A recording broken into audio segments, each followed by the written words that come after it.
And oh shit, I went to the wrong screen. No. Hey. Oh yes, hello everybody and welcome to Roll with Advantage. My name is Joe. Sorry, muscle memory had me go directly to the full Salamander Coast screen as opposed to the modified one here for the one-on-one session. So yes, hello, this is the 0.5 for Jonathan's new character in the Salamander Coast campaign. Very excited for this. This is a one-on-one session, or a 1-on-1.5, as there is, I said on the Discord, there is a special guest today. And we're very excited to get there. I think that this is going to be a fun session. And yes, there are faces. My face is always there. But I guess it's less special when it's just my face. So John's face is here, so it's something to talk about. Take that as you will. Anyway, so let's go ahead and roll the intro and get into today's session. Yes, liminal badger of face indeed.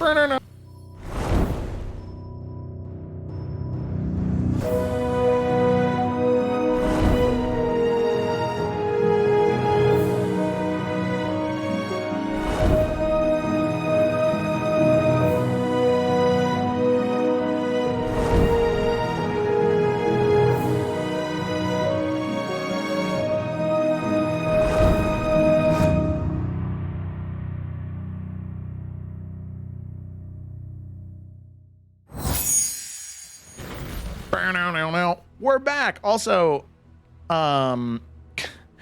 Felicity, you said special guest question mark?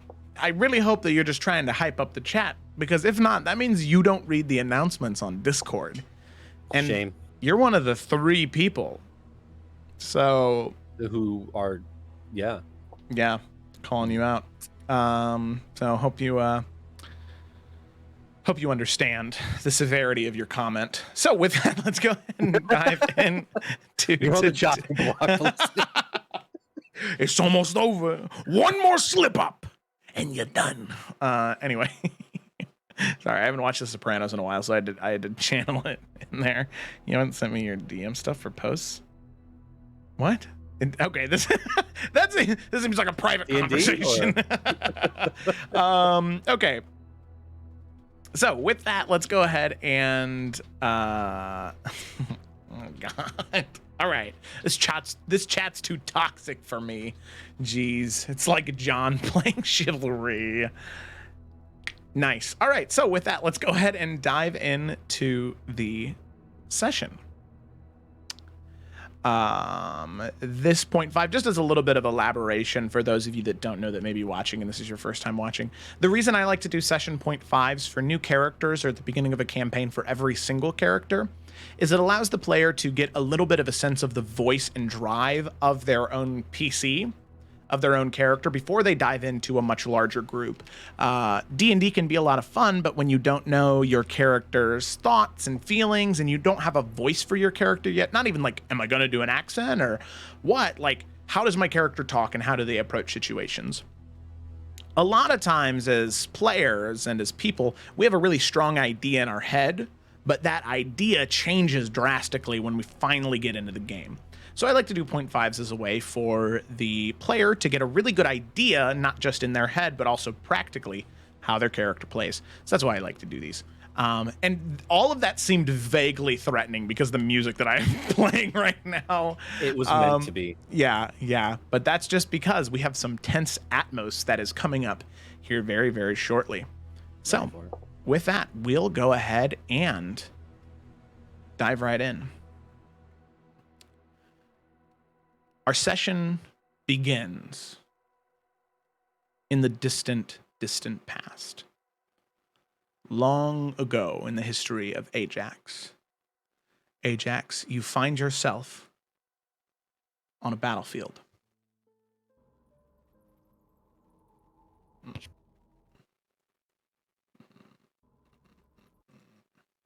we go. You find yourself on a battlefield. You can hear the sounds of war all around you. You know exactly where you are at. Charging against a group of dark friends in some far removed corner of Illica. You were sent here by the Lightbearer, Hrothgar Almer, in an effort to squash the Dark Friend uprising within the Wild Wastes. You were sent here long ago, and you know what your mission is here. You lead a retinue of soldiers into battle. You charge, ready to fight the Shadow.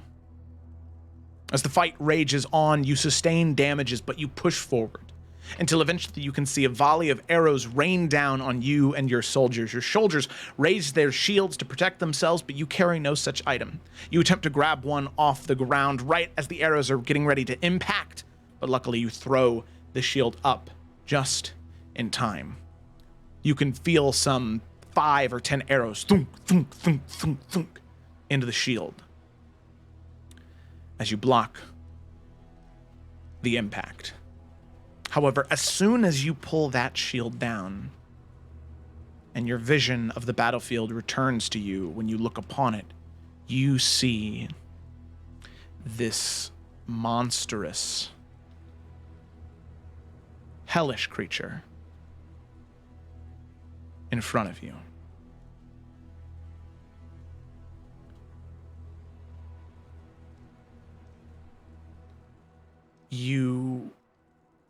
Up until this moment, you have never really felt fear.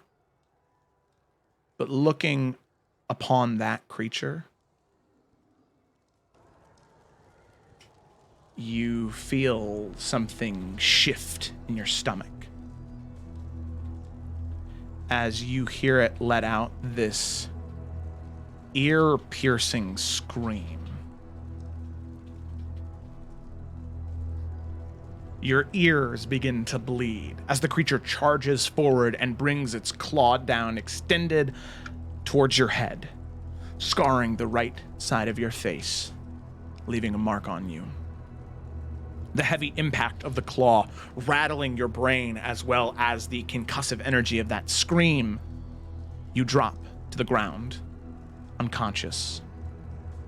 As soon as your head hits the ground, you feel everything around you stop as you immediately awake. You hear the sounds of nature around you.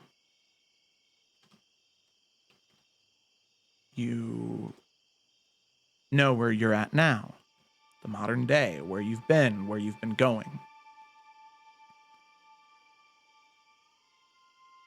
You're in Bella Clara, you're in the Old Kingdom. As you shoot awake, the only thing that surrounds you now, it's no longer the cries of war and screams of vicious monsters. It's just your own heavy breathing in your lonesome camp.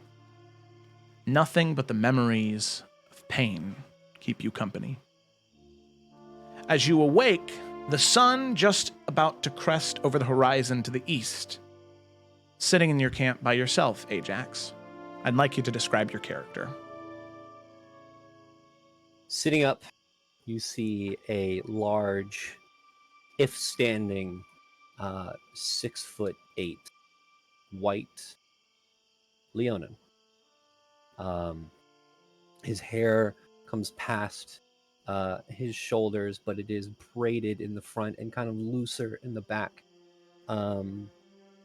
Currently, he is not wearing any armor, but what he does have near him is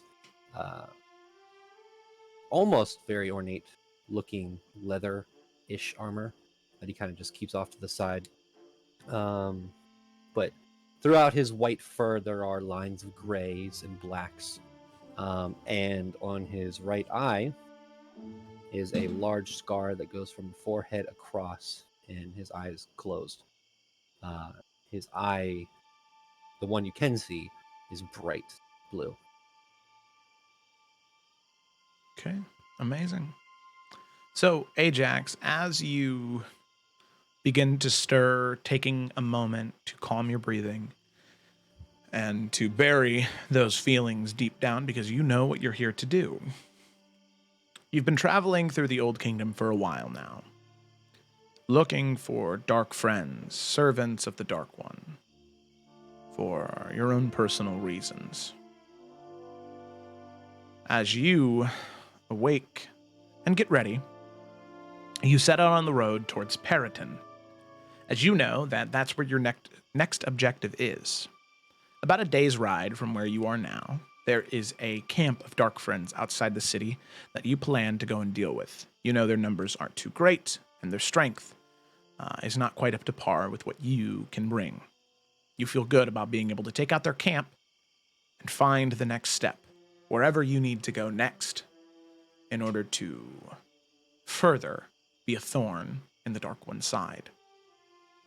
So, you get up, you gather your supplies, and you mount your horse. Unless, is there a different type of animal you would like to ride in this scenario? You've been at this long enough. If you'd like a more unique mount, that is all right. No, I think he has a war horse Okay. because he is a massive individual. And I think the war horse that he chose, because he already stands out as a person, and because of what he knows he's trying to do, he probably picked an all-black war horse to even make him stand out even more. Oh, nice. Okay. All right. All black warhorse, all white Leonin. Amazing. Does your warhorse have a name? Johnny. All right. Ajani the warhorse. That's funny. Okay. All right. Ajani the warhorse. I love it. So with that, Ajax and Ajani, you mount up and you head northward. As currently you had just left Maester, and now you're making the long journey to Periton. Now, your day of travel goes fairly uneventful. You've been traveling on this road for a while, and the distance between Vesna and Periton is almost all farmlands. This sort of central cluster of farmlands and craters and forested regions is rather uneventful with danger. So, as the sun begins to rise and the sounds of nature begin to fill the area, the warm spring day, probably about 60, 65 degrees Fahrenheit outside, and the rolling streams cutting through the farmlands, you begin to make your journey. About halfway through your day, though, you can see right on the edge of the horizon, you can see this wooden barricade that has been constructed. It seems to have a very simple wooden gate attached to it, a checkpoint of a sort, something that you were not told about in your approach. You can see what looks to be a collection of large individuals standing about as tall as you are, except with pale, almost snow white skin and these deep brown, gray, or black tattoos that cover their entire face, head, body, at least in the parts that are exposed, wearing armor and clothing looks to be better suited for a much more colder climated area. And you can see currently bossing some of these people around, telling them where to go, is a female Goliath, which you would be able to recognize all of these are. The difference is the female is the only one of this group that has hair. All of the rest of them are shaven bald, or it looks like they're not even capable of growing hair, in all honesty.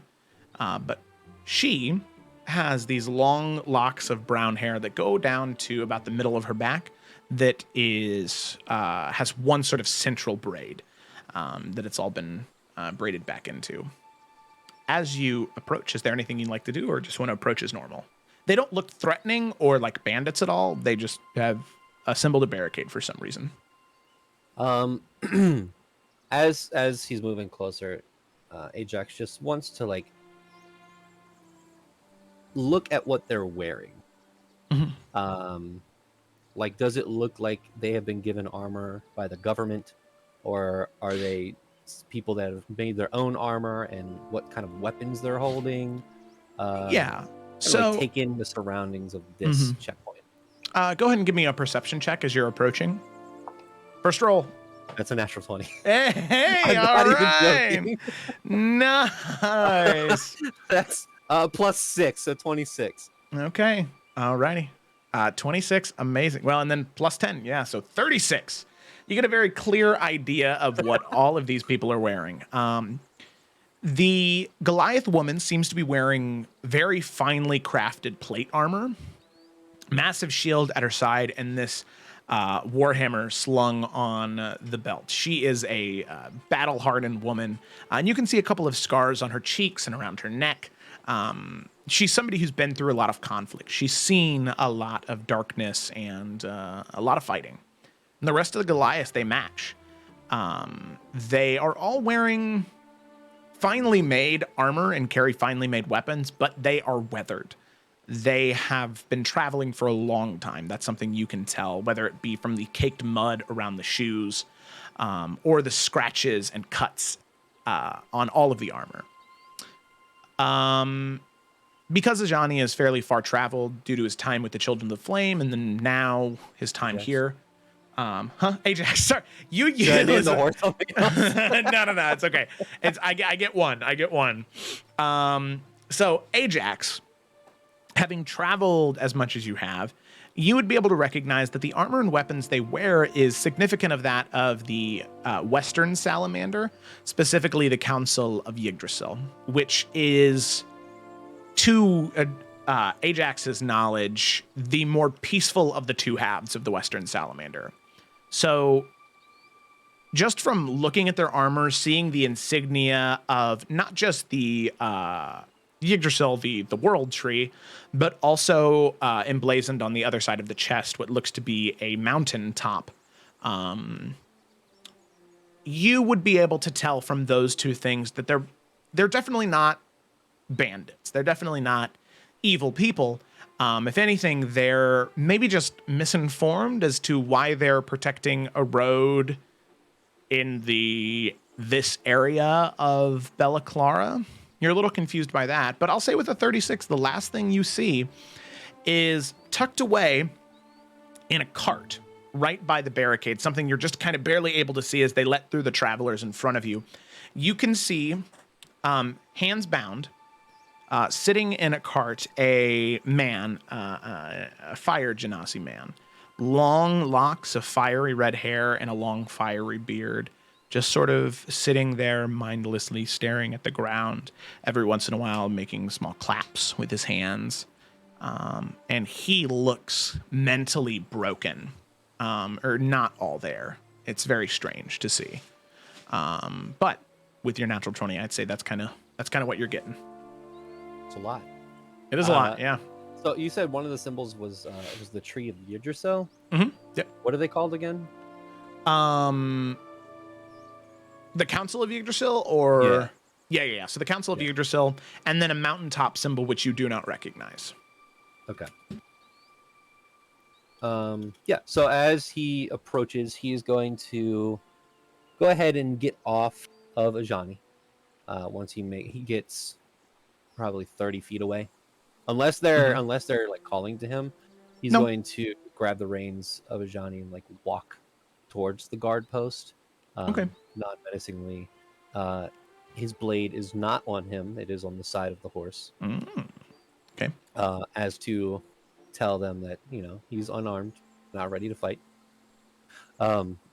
As he kind of makes his way closer, says, "Good afternoon. How is everything?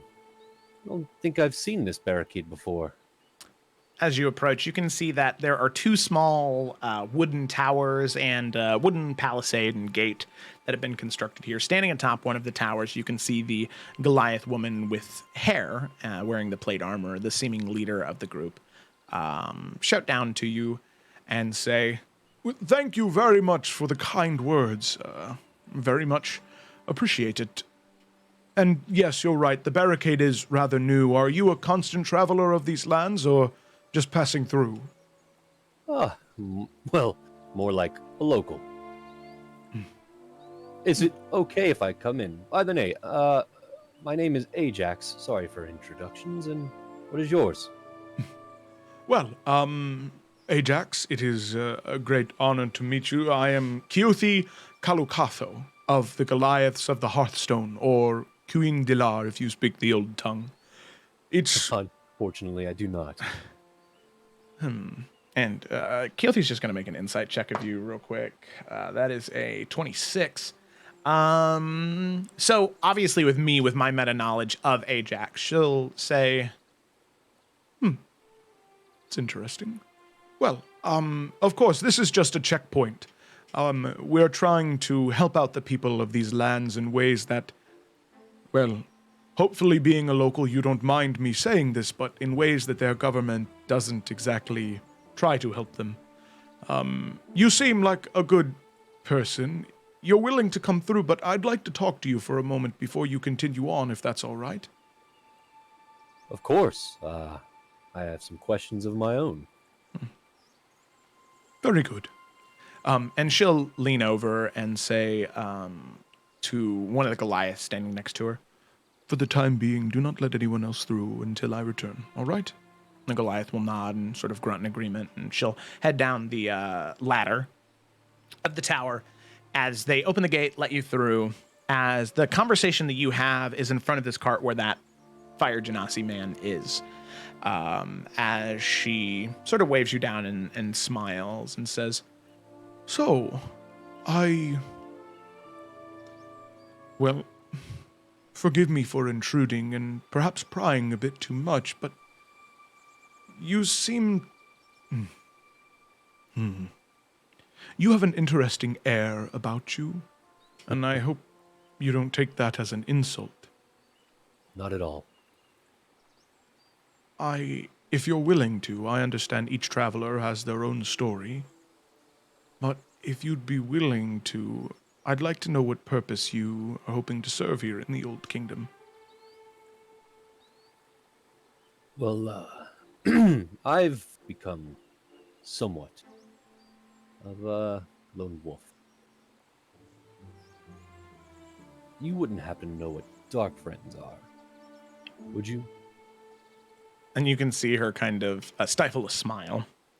Oh, my friend, you would be surprised as to how much I know about dark friends. Well, I'm traveling from place to place to make sure that they leave the kind people of wherever I go alone. Well, Is there anything I can help you with?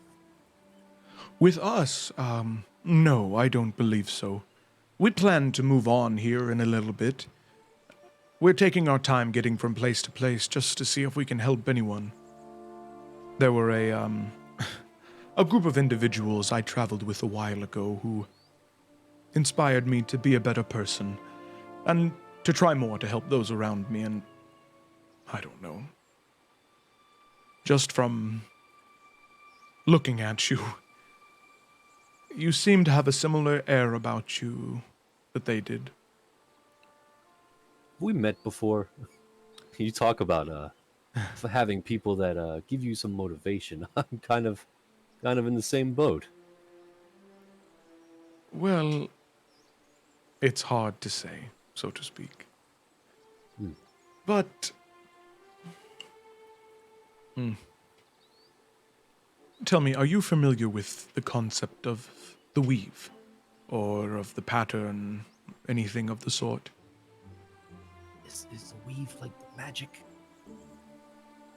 Yeah, I would say, well, actually, Ajax, go ahead and make a history check for me real quick. Well, it's a 12 plus 1, 13. Okay. 13. I would say the extent of the knowledge that he would have would probably just be seeing the weave as only attached to magic. Something that magic users, sorcerers, warlocks, clerics, druids, the whole lot of them that can use magic, it's something that they tap into and channel from in order to cast spells. Gotcha. Yeah, so he'll say back, and he kind of looks over to the blade sheathed on the side of the horse and goes, I'm not too familiar with the weave. although I only understand it to be used by people who are good with the arcane. I myself don't really have that talent. Oh, it's interesting. Well, let me tell you this, friend, before we go our separate ways. The weave isn't just used by those who use magic. It is a pattern, it's something that connects all of us. Because even if you can't channel from the weave for magic, you're still connected to it. Some threads pull stronger than others. And, well, there is a saying, so to speak, something that was told to me by a man that I did not know incredibly well, but something that makes a lot of sense to me. At least it helps make sense of the way things work. The wheel weaves as the weave wills. Which I know sounds slightly Tongue confusing. twister. Yes, it is. But all of us are connected to one another in one way, shape, or form. And when I first met that group of people that inspired me, they all pulled so hard on the weave. They changed the course of my life by being around them. And she kind of looks at you. I would never forget that feeling. Because for some reason I feel it again. It's strange. But I welcome it. Well, What? Ajax, I do not mean to ruminate on philosophy or metaphysics with you. I'll let you be on your way. I don't know. I knew there was something different about you, and I was right. Well, I would like to say that I enjoyed this conversation. The weave makes a lot more sense now. Well, don't get too far ahead of yourself, believe me. Every single day it seems as though I learn something that I didn't know before that changes everything. Well, we are currently and constantly learning every day, aren't we? Very true. Well, let me teach you something then. You said you don't know the old tongue.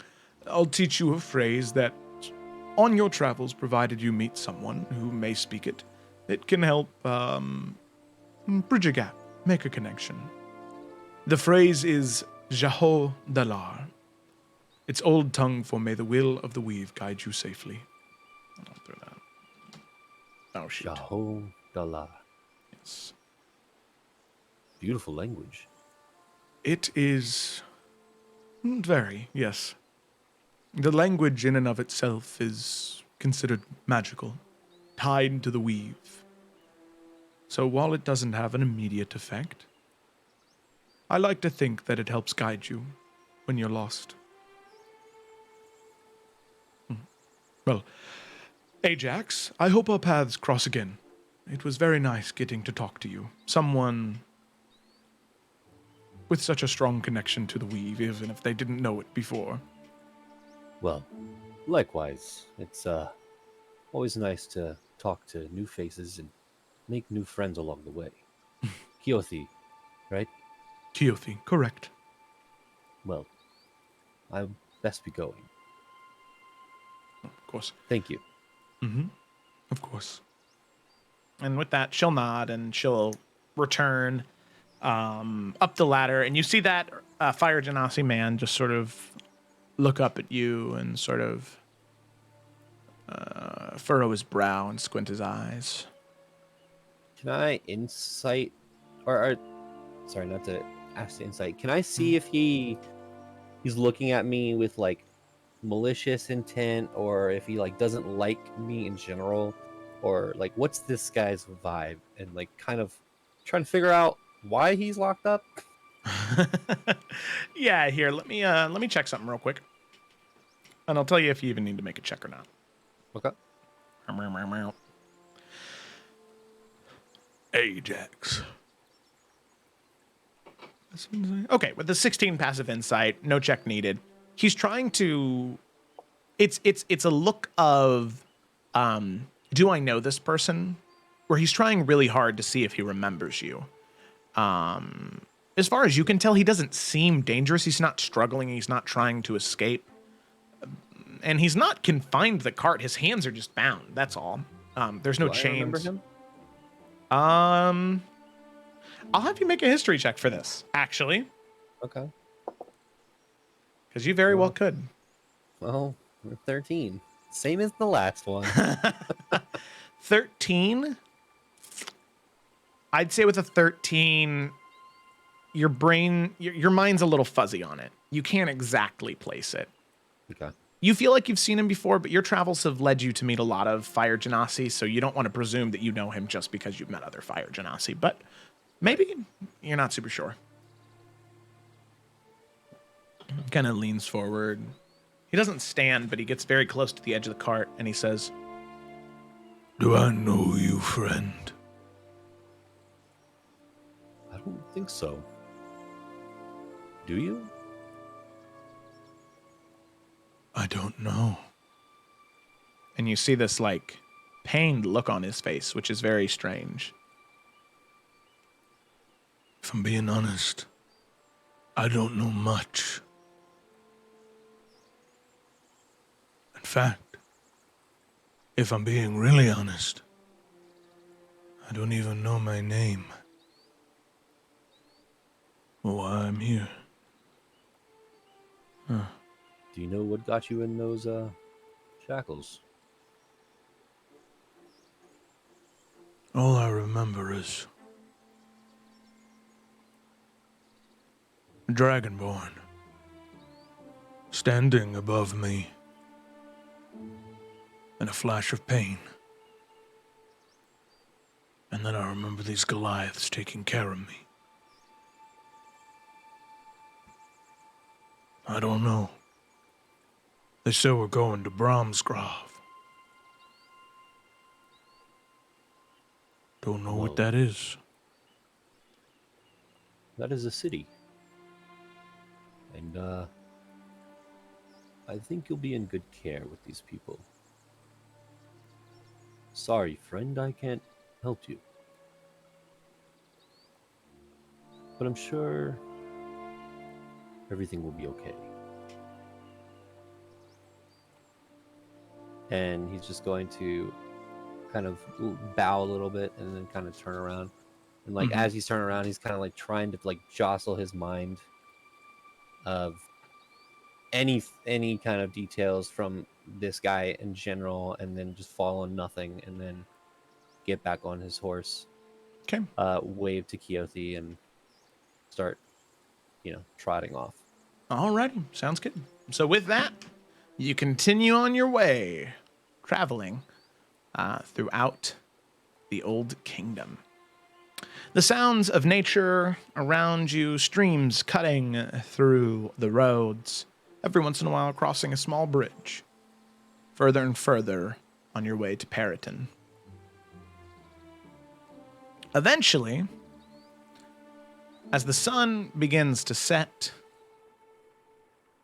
as night begins to fall, the sounds of streams still prevalent, dulled out a little bit as you are getting closer and closer to the city.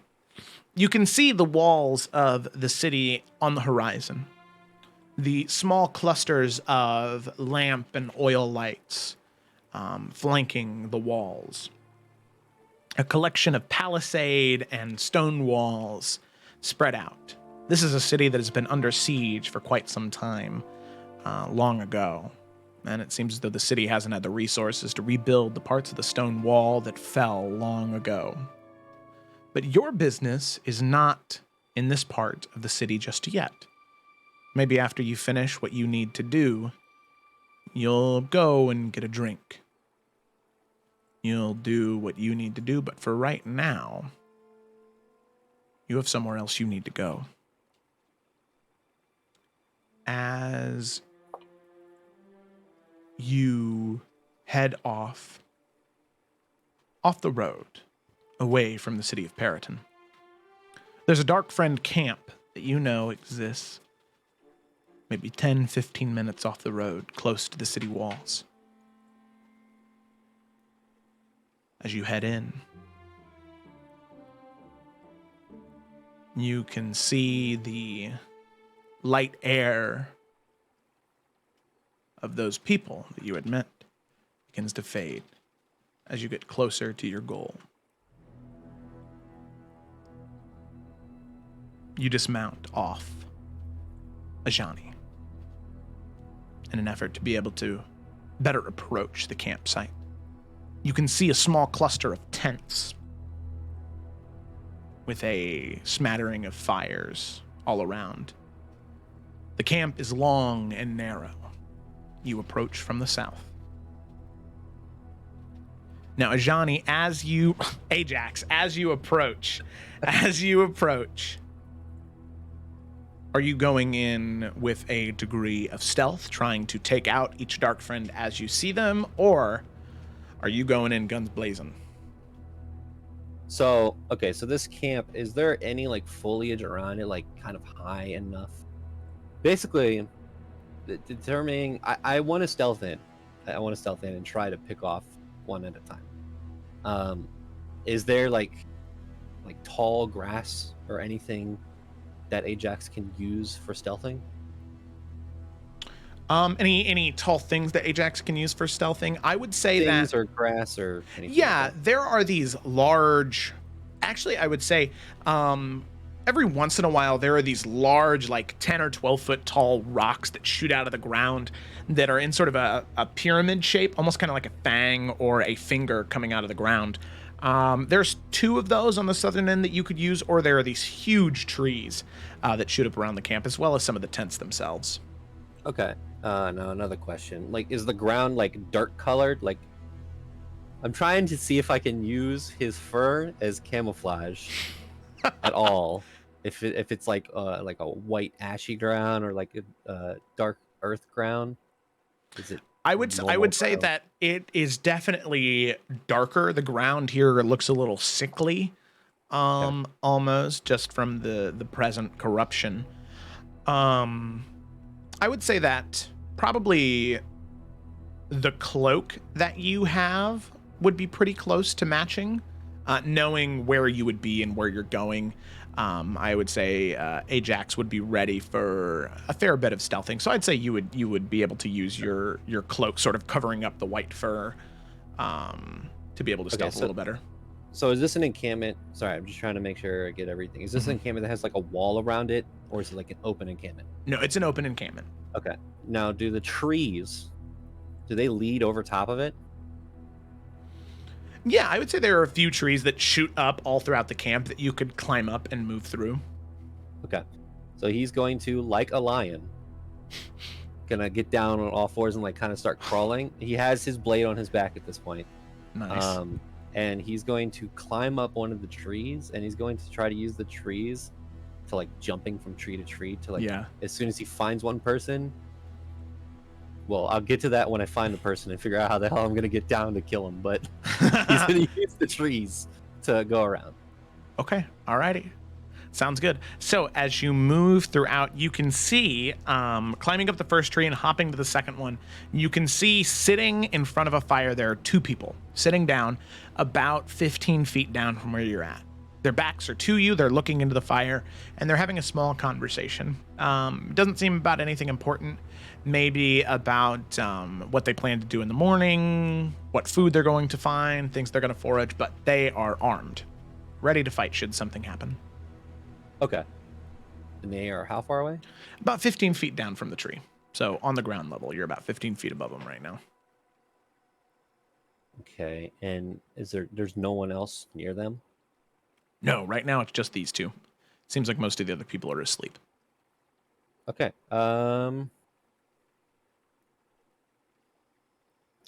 He is going to take out one of his hand axes and at the bottom of the tree, throw it as hard as he can on the ground to try to get their attention, like Metal Gear Solid style. Okay, yeah. Sort of crouched up in the tree, you take out the hand axe and you chuck it down towards the tree, and both of them, they immediately turn their heads and look back.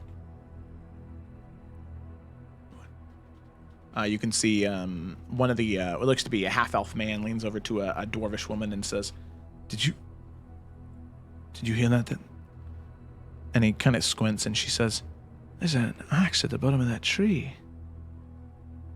I'm gonna go check it out. You sweep the perimeter, see if there's anyone around. Maybe head off that way," pointing in the opposite direction of the tree. Maybe they threw it and missed. And both of them nod, and he, the half-elf man, gets up and heads in the opposite direction as the dwarvish woman stands up and heads closer to the tree. Okay. So, Ajax has a strength of 19 plus 4. So what I'm trying to do, you tell me if I can do this. So the elf is walking the opposite way while the dwarf is coming towards me, right? I want to try to use this opportunity with the dwarf's back towards his friend to long jump towards the other one. That one first, and then kind of double back silently behind the other one. Yeah, for sure. So I would say with your strength score, long jumping that far is easy. And because you're a lion, and I don't think it's a Leonin feature, but you just have this natural agility where you have a lot easier of a time landing silently, even with the greatsword on your back. So you're able to jump over and land in front of the campfire, closer towards the half-elf as you just sort of whoosh, land on the ground on all four. And then you're slowly able to stand. The sword and it's like dark. Is it dark now? Oh yeah. Aside from the campfire behind you, it is dark night with no sky.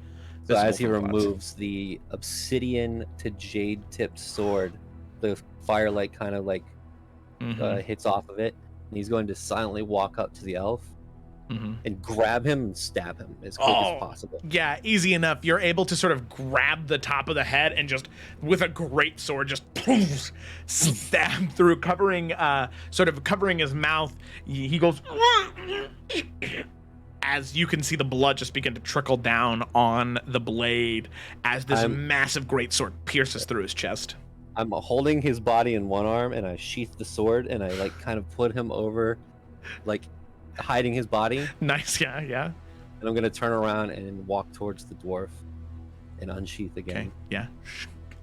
As you unsheath, you can see the dwarvish woman. She sort of picks the axe up off the ground as she looks up at the tree and all around. She's gonna go ahead and make a perception check. Yeah. Okay. So you want me to roll stealth or anything? Yeah, go ahead and roll a stealth check for me real quick. I don't have good stealth. Oh no. 7. 7. Okay. As you're maybe about 10 feet away from her, you can see that you can hear this like as you step on a small branch, and her head immediately turns towards you. Throw the great sword at her. Okay, yeah. She turns around, she goes to yell for help. You throw the great sword, chucking it towards her. It pierces through her chest, pinning her up against the wall as she help! And she puts his hand over her mouth. Okay, so you throw it, run. Go ahead and make a let's have you make a dexterity check to see if you can run up to her faster than she can say. 16. Okay, you beat her. So she goes, huh? And he grabs the blade and says, "I'm so sorry, but you chose the wrong side."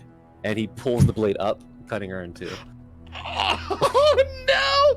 So yeah, you can already see from the weight of the top half of her body was already causing a smaller cut as she was falling down on the blade. But as you whoosh, rip up, just bisecting through the middle, the face just splits in two as the body just sort of splits in half, just at the waist. He quickly flicks the blade and all the blood off, and then kind of just uses his armor that doesn't.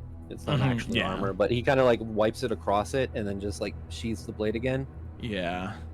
And then he's going to take that body as well. That is, I guess, more of a two-piecer, and hide that as well. And he's going to climb back up in the tree and try to perceive like anybody else. Like he's trying to get a vantage point and looking around. Yeah, of course. So as you go up and perceive, I need you to make a perception check. 21. Do I have... Is the thing that I have investigation or perception? It is investigation. Okay. Yeah. Okay. So,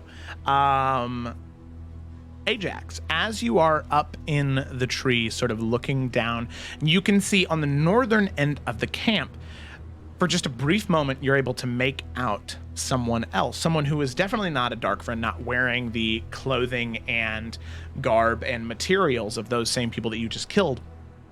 This is somebody else making their way through the northern end. You can see them sneak up behind somebody, slash a throat. You can see them make these two blasts of eldritch energy out of their hand, blowing the head off of somebody else, rolling into a bush and hiding there as another person makes their way as they pierce this sword, which this weapon out of the bush into the person as the body falls into the bush, also killing these dark friends. However, as soon as you see that, you also see two more dark friends that are starting to come closer to where you killed those people at.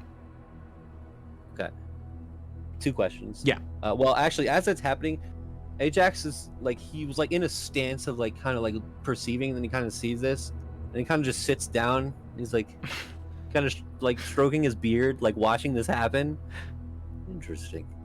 And he sees those two, and he's going to pull a javelin out. Yes. How close are the two individuals? About 25 feet. Okay.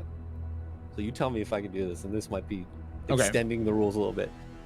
He's going to long jump again, because it's 10 feet for every plus to your strength. I can long jump 40 feet. Okay.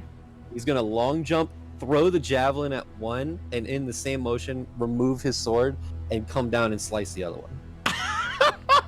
You know what? You have 2 attacks. Sure. You're able to long jump as they're getting closer. Midway through the air, the javelin pierces through the chest, impaling the heart, tearing it out of the body as the one guy is now like leaning backwards, propped up by a javelin as he's slowly sliding down. As the one guy like looks over, huh, what the fuck? As you and just like diagonally bisecting the other one, blade cutting clean through, the body just as the two halves fall to the ground as you stand there.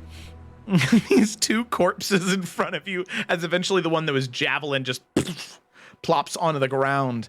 At that moment, you can see that any of the campsites looking in through into the tents, you can see most of the people seem to have been awakened. There was maybe 10 or 20 people at this camp.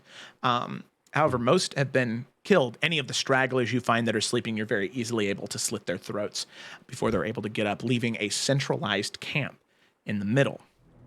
However, I would like to say, yeah, as he's killing people, he it's kind of brutal the way he's doing it, but afterwards he is closing their eyes. Like he's being respectful of like, all right, I'm sorry. So yeah, but at the same time, he's not really mourning these people because they're horrible people. So. Yeah, the bisected diagonally guy whose like eyes are wide open. Yeah, let's close those. Okay. All right. So you kill probably 5 to 7 more people in the time that you're here, just sort of one by one, systematically killing them. As eventually you approach the central tent, where you know whatever captain or whoever is here, where they would be. As you're maybe 5 or 10 feet away from the entrance, you can see somebody else burst through one of the tents, a dark friend with sort of running, getting ready to alert somebody as there is this blast of eldritch energy that hits the back of their neck, as you can hear their neck snap and break halfway off, leaving their head connected by just a thin sheet of skin, as Yeah, they nearly fall down to the headless ground. Nick style. Yeah, exactly. Yeah. As they fall down onto the ground, and you can see somebody move through the tent behind where that blast came from. And Kayla, could you please describe your character, special guest Kayla? Oh my goodness. Okay. Okay. So she is about maybe like 5'3", a very petite, dark elf woman. She has really long black hair, but it's tied up in like a messy bun. She has very dark leathers. They almost look like leather armor mixed with a little bit of robes, and a deep purple sash at her waist. What's kind of sticks out to you is the red face paint that she wears, and there's a glowing to her eyes as if she could switch her vision at any moment. Right now, her eyes are red, kind of reading heat signatures, and then there's also Ooh. a very interesting sword at her waist. It is just a hilt, but that hilt is engraved with different phases of the moon, but you don't see the actual blade anywhere attached to it. And she kind of steps out of the shadows. I feel like you're gonna go like this, and you're gonna go, "Hello there." You're gonna have a fucking lightsaber. Getting a Same vibes. strong Jedi feeling here. Same Yes, vibes. that's what we wanted. Okay. So, How far? yeah, about 20 feet. No, sorry, about 10 or 15 feet, my bad. But very obviously Does someone she who's see been... him? Yeah, I would say, Jessica, you would, as you're approaching out of the camp, you would be able to see this. Ajax, how tall are you about? 6'8". 6'8", Leonin man, long white mane, Probably some massive. blood spattered in Yeah, there. blood spatters. This obsidian greatsword that ends in a jade tip, approaching the same tent that you are, and you can see the absolute littering of dead dark friends behind him. He doesn't say anything. He just looks curiously towards you and kind of bows and then waves. She narrows her eyes for a moment, and you can see her pull out that hilt with all of those phases of the moon. She bows at you, and then completely ignores you and goes inside the tent. There's like a half-second delay where Ajax is like, cool. And he's going to walk into the tent. Okay, so with that, Ajax and Jessica, the two of you are able to enter into the tent, and you can see an individual in the tent is this strange looking creature that I would say both of you have been able to interact with before. It's wounded. You can definitely tell there are cuts and bruises and slashes all across its body. As you can see it at this moment, it's taken off most of its armor and is defenseless. You can see this maggoty colored skin all over its face, an eyeless visage, and a mouth that goes ear to ear with these sharp, jagged teeth. Something that both of you would recognize as a Ban Sheen, but currently now it's defenseless, ambushed by your attack. As both of you enter the Ban Sheen, it looks up at both of you. It lets out this as it tries to scatter over to the other side of the room to grab its longsword. What do the two of you do? I'd hate to keep using it, but he's going to jump. And Pounce. this is the most I've ever used long jump as a thing. Yeah. He's going to jump, and does it have a tail? The Murdral, no. Or the Ban Sheen, no. Okay, so he's going to either grab the closest thing, either its arm to stop it or its throat. One of the two. Okay, all right. And then I would say both of you would know is that when these creatures are in shadow, they have the ability to teleport. So as Ajax goes to jump, Jessica, is there anything you want to do? Yeah, knowing that the moment she walks into the tent, she would have activated her blade. So this long, radiant light that kind of emits from, yeah, yes, the lightsaber goes off, and she immediately is going to also, as he jumps, she is going to cast Sickening Radiance at 5th level. On Ajax? No, I'm just kidding. Okay. Amazing. Kind of holding her blade in one hand, and she raises her other, and just this sickening radiant light blasting from her hand, matching the same kind of blue glow of the radiant light coming from her blade. Yeah, the entire tent is doused in this white hot moonlight, as there is now no shadow in this tent, no place for this Banshee to escape to. As you activate the blade, activating Sickening Radiance, go ahead and drop that in the chat for me so we can have this So Banshee. yeah, she would do it. I understand that this is like something that would hurt Ajax, but Just do it. Just do it. Can I say that? So as he jumped, he like grabbed and was going for a swipe.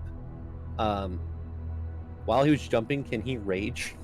Oh yeah, seeing these the Banshee, something you know exactly how horrific they are. That's a failure on the con saving throw, taking that 17 points of radiant damage. It begins to writhe in the light as Ajax jumps and grapples into it.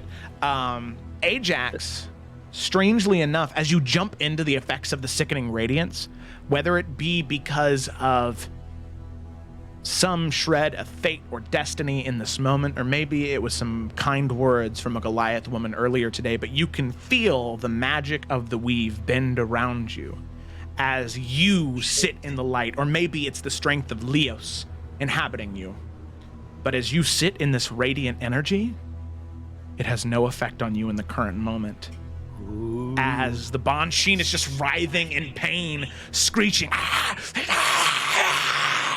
Was I able to grab its throat? Yeah, you're able to grab its throat, sort of pinning it to the ground as Jessica keeps the Sickening Radiance focused on both of you, but it has no effect on you in the current moment. So Ajax's rage is a little different than a barbarian's normal rage. He doesn't get angry. He gets super focused. Like everything around him just kind of like dissipates, and he sees his target. And then kind of like, this is the only thing I can describe it, like the Sherlock Holmes mode with Robert Downey Jr., where everything's just slow-mo. As he grabs the throat, hold on, let me look at something so I don't kill Kayla's character. What do you mean? I don't know how this thing works. I'm just gonna make sure that I'm not, Are you aiming to kill this creature right now?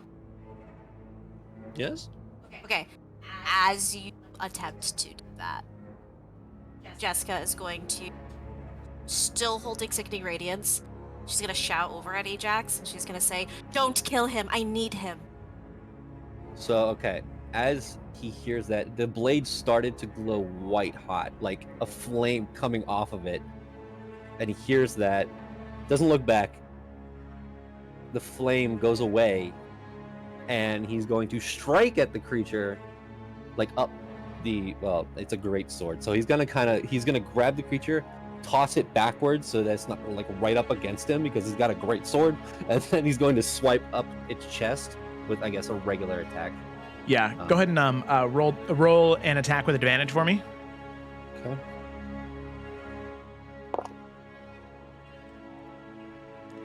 Dice, you kind of suck, honestly. Pretty shit. I need to do math because I'm garbage at math. 16. 16? Okay. Yeah, 16 hits. It's not wearing its armor right now. You slash into it. Go ahead and roll your damage. All right, that's 2d6 plus 5, and then radiant damage. So it's 3 plus 5, 8 for that, and then on top of that, it's so the white hot flame. He said a word, and it he was about to do what what he was about to do, Joe, but then he like kind of went back and just let the radiant damage. So it's an extra 2d6. Okay.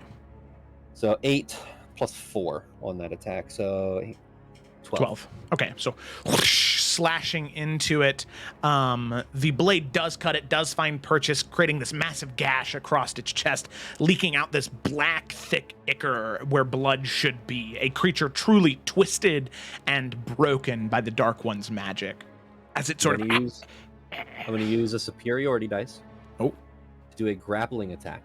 So No. after I attack, I'm going to grapple this thing. Okay. Yeah, you slash into it. Go ahead and for superiority, what would that be? Just D8. D8. Okay. So I think it's a grapple. So do I need to do strength against him? Yeah, you would. So Okay. I'm raging, so I have advantage on this. Yeah. That's a 19 plus like a million. It's a 27. 27. Yeah, that is pretty good. Let me double check. Plus those superiority dice, which is a D8. So just in case okay, I rolled a 1. So 28.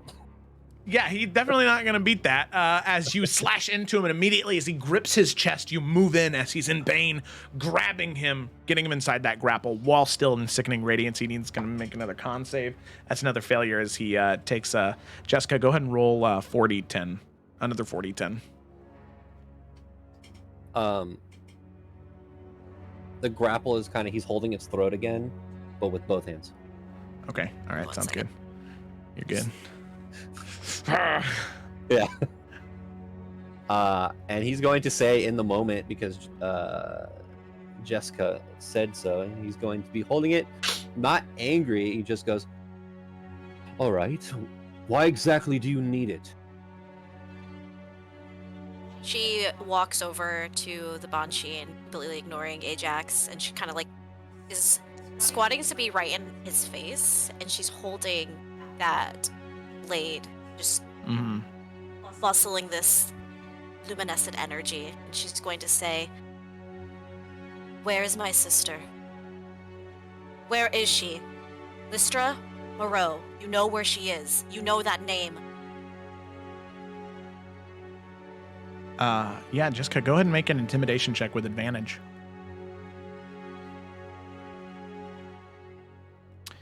And it is Let's go. Ajax, you can see that this woman in front of you has a lot of unbridled rage in her.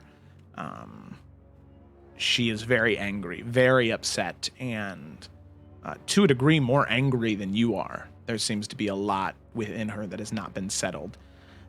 So that is just something of note as the Banshee sort of hisses as the blade gets closer to him, and he says,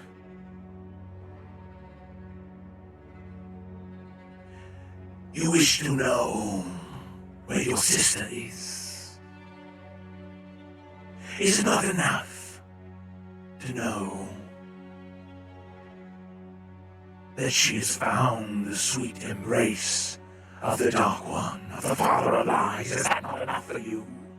Let's smash his head into whatever's closest. yeah, he recoils. You're lying. I know you're lying. Where is she? Do it again. Jessica looks at you, Ajax. As you can see the skull, you can hear the skull kind of crack open as he's getting really low on hit points now. As the skull cracks open, that black ichor begins to leak out of the back of his head as well. Fine. I will tell you where she is. Last I knew, she was within the tower in Periton. There's a dungeon there that Eason uses quite frequently to take victims that go against their will. Last I knew, she was there. Ajax looks at Jessica and says, "Do you need him any longer?" No. He's Finish going it. He's going to put the Banshee on the ground, put his foot on its neck, and look over at Jessica to make the final blow. Yeah, she will take that light blade and just 2 hands over her head, just drive it right into its face. Oh my god, yeah, with a lightsaber! Vroom. As it makes the fucking noise. Vroom. as with that, as you retract the blade, as the head just falls off, cauterizing the wound on both the neck and the now severed head. As the bond sheen, you can see that it looks up at you, head severed from the body, but there are still a few moments of life in it. As it speaks to you, Jessica and Ajax, and says, But be wary. Should you make the choice to attack the tower,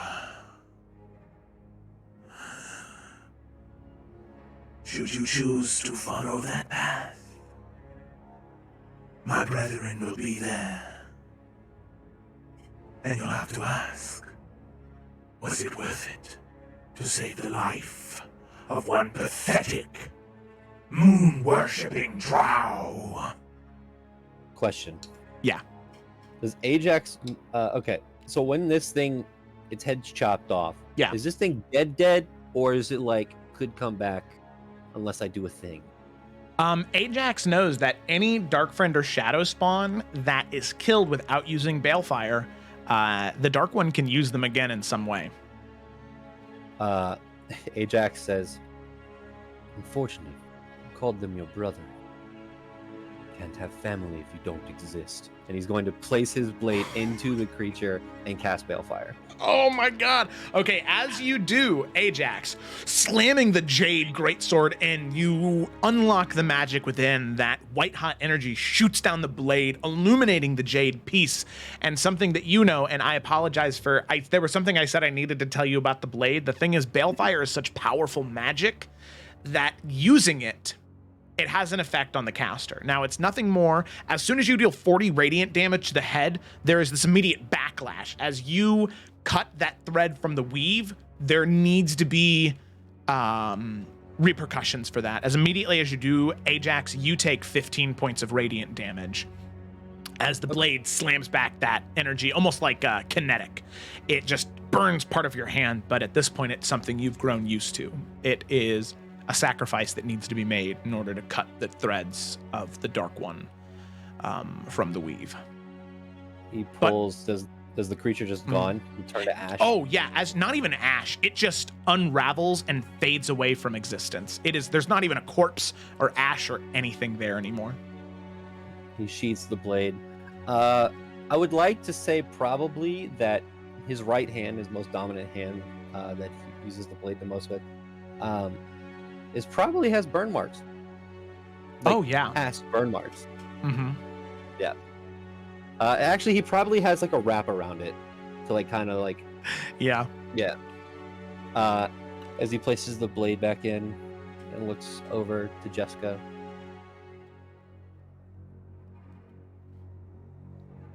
Thank you. I think I should be thanking you. Seems that destiny has brought us together for this purpose. What is your name? Ajax. Yours? Jessica. Jessica from the Order of the All-Seeing. Well, Jessica, in the Order of the All-Seeing, I am Ajax. I don't have a title. But I heard what it said. I assume your next move is to go to that tower. I don't think I have much of a choice.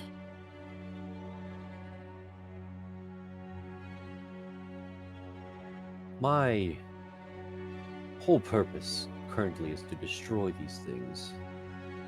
And if you need help, I'd be more than willing to go with.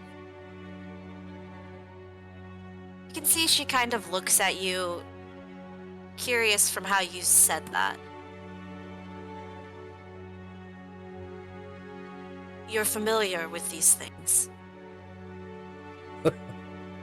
Yes, very familiar. I see you are as well. Very.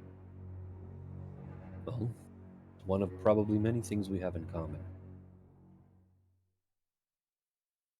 I can't promise we'll both make it out alive.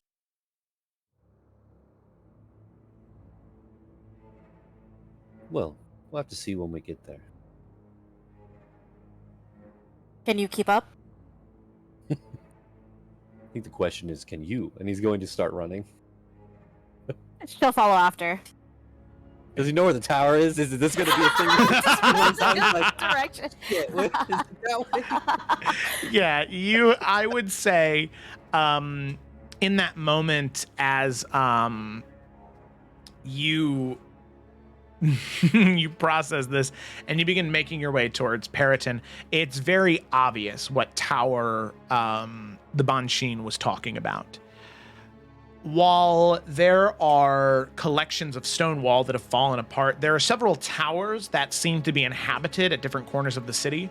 As you can see, there are several canals that cut through the city, but there's one on the farthest southern end, farthest away from the water, any light, where it seems as though most of the city around it has just ceased to exist. There's no light, there's no anything. And the city's easy enough to sneak into, and you can see why this camp was here. Ajax is going to say to Jessica, as he kind of slows down. Actually, where's Ajani? I would say you could whistle for Ajani, and he would Okay. I mean, he's faster than both you guys, so he'd easily be able to catch up. Yeah.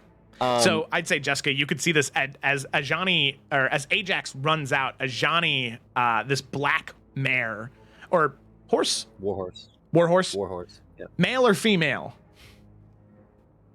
Female. All right, this black mare begins trotting, galloping behind all of you after Ajax gave a whistle, and you recognize this probably is Ajax's horse. Ajax is going to say to Jessica, do you think that we should rest before we do this? I'm fine. I just cannot use that ability that you saw back there till the next rest. She kind of look at the sky. What time is it? Still like night, Joe? Oh, yeah, it just recently became night. So it would be another... You get that back on a short rest? I get it back on a long rest. Yeah. Question, are there windows to this tower? Can we see the tower? You can see the tower. Yeah, it is fairly dilapidated, but no, it is solid stone, and it stands about 50 feet tall.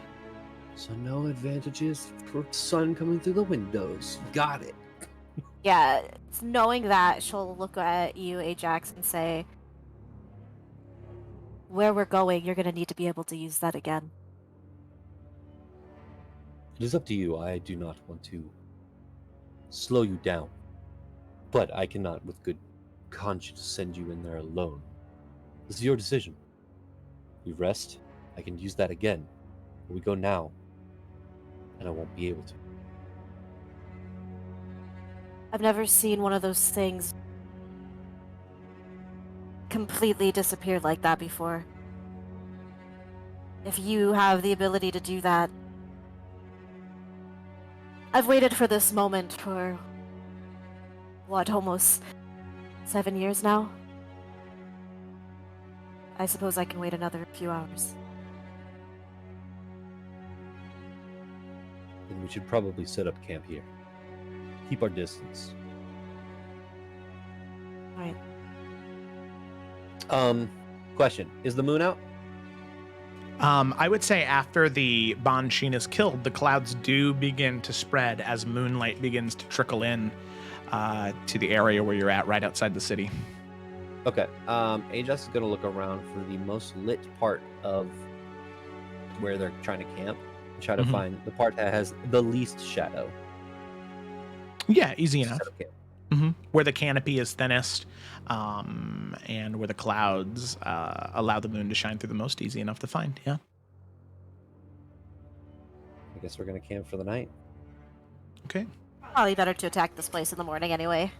Even if there is no sunlight, it'll be morning, Yeah. you know? I've got to rage back too, you know? Yeah. Not that that's a big deal, honestly, but... Okay, so with that, the two of you rest for the night. As the two of you are getting ready to head to sleep, probably shifting off watches halfway throughout the night just to make sure that nothing sneaks up on you. Before the two of you head into that rest, is there anything you would like to do? Ajax is going to make, I guess, a little small conversation with Jessica and say, sorry, I didn't catch. What was your sister's name? Her name is Lystra. Lystra. Very beautiful name. Where are you from? I'm from Maester, a city a few miles back that way. And you? Why are you... No offense, but I've not seen anyone looking like you here before. Yes, I do stand out quite a bit, don't I? I'm, traveling from Belka. Hunting these things. Yes, hunting these things. I'm compelled to do so. Everyone I've ever met who's compelled to do so, it isn't for a good reason. Their intentions are good, but they're called to this life. It usually began in some type of tragedy. Tragedy. It drives us all. Or breaks us. I found my tragedy drove me to this. You?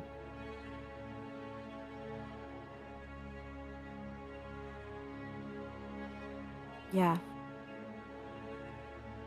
These things... I don't know if it was always just shadow spawn, but where I'm from, these types of creatures have made some type of deal with devils and fiends, and they attack Maester frequently. When I was young, they gathered forces strong enough to overwhelm the city. It had been years since they were able to do so, but they got lucky. They took my sister, and some other people, and it was that day that I vowed to join the Order and find her. Even though they had different ideas of how to go about that, I haven't stopped looking for her. Well, it seems your persistence has, gained you rewards. You are very close. And it seems that destiny has brought us together to hopefully accomplish this task. Salune watching over us. I agree.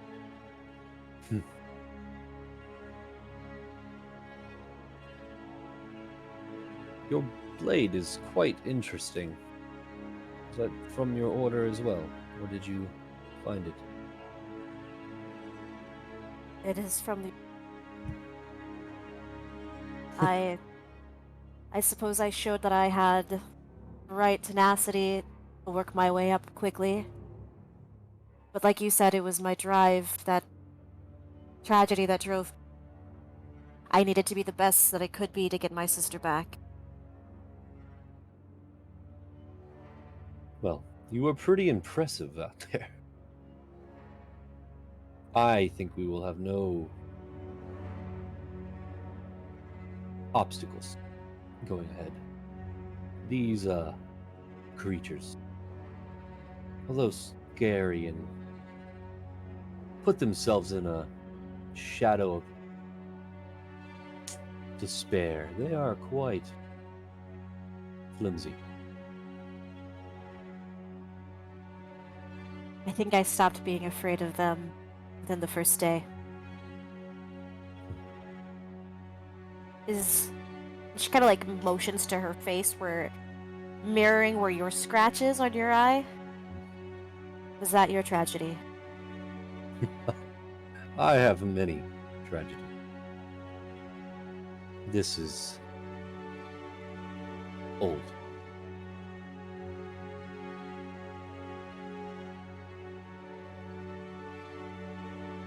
A product of war.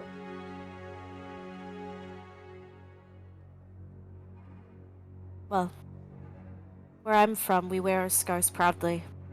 Hmm. And it is an honor to be in front of someone who wears theirs so boldly.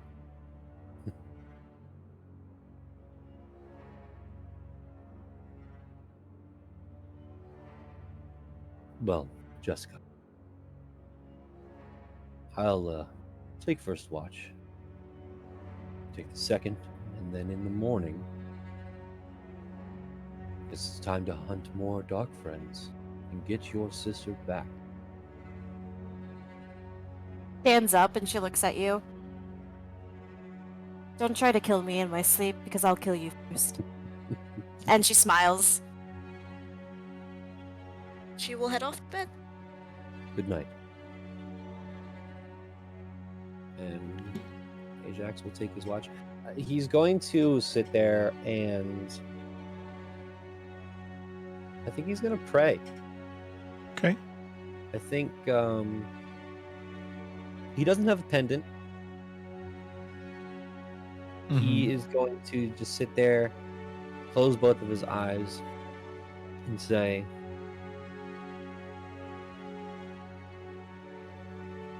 if possible, would you give me a sign that her sister is alive?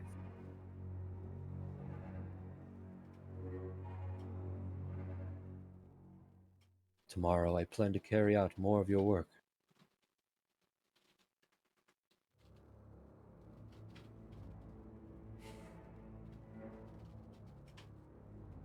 Go ahead and make a religion check for me. Oh, +1. All sick, dude. Oh, 14, 15. 15. Okay.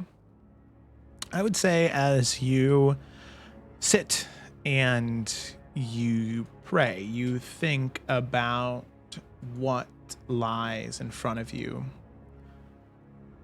There is a small glow from the jade part of the blade that kind of spreads out on the ground. As you can see, what looks to be a small flower sprout at the very tip of the blade.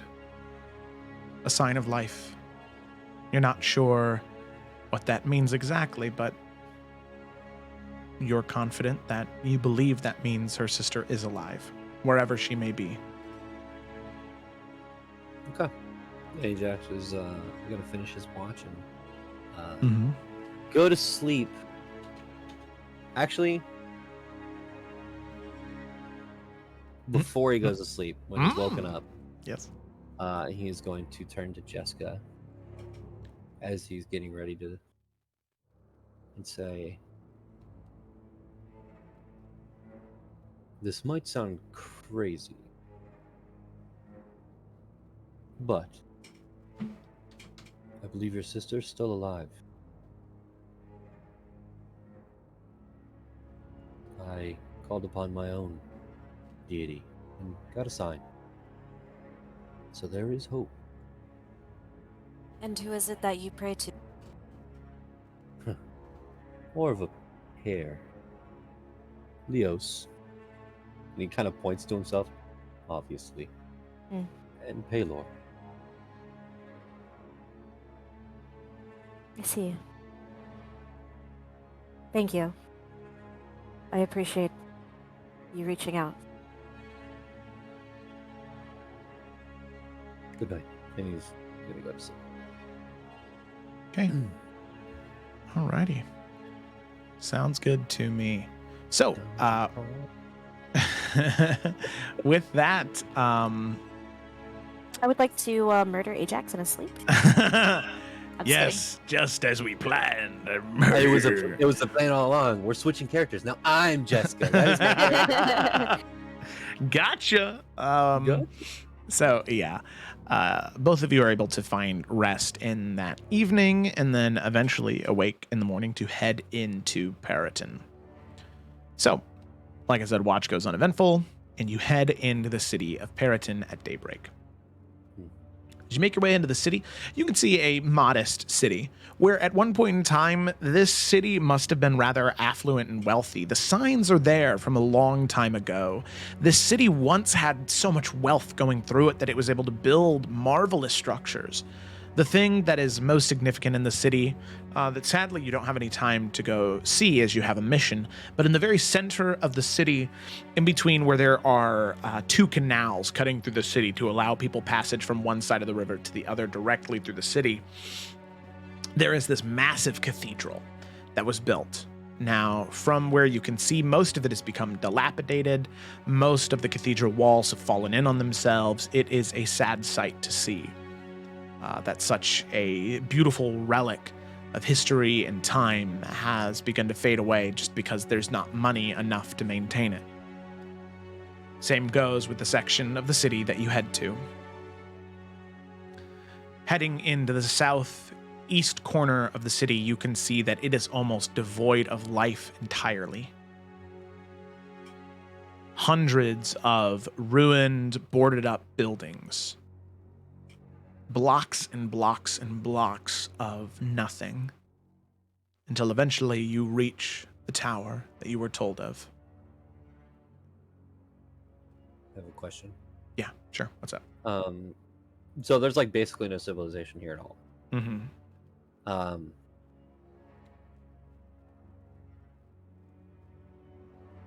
Okay. As we get to the tower, Ajax is going to take some of the things from the bags of Ajani. Mm-hmm. He's going to take the saddle off. And he's going to send Ajani on her way. Okay. If we don't come out of this alive, it would be really fucked up to keep his horse hooked up to this place that has no civilization. Yeah. So, like, Aragon, send Ajani off. Definitely doesn't want to, but Ajani does listen to what you say, and they do begin to trot off south towards where the wall is broken down and out of the city. Are you ready?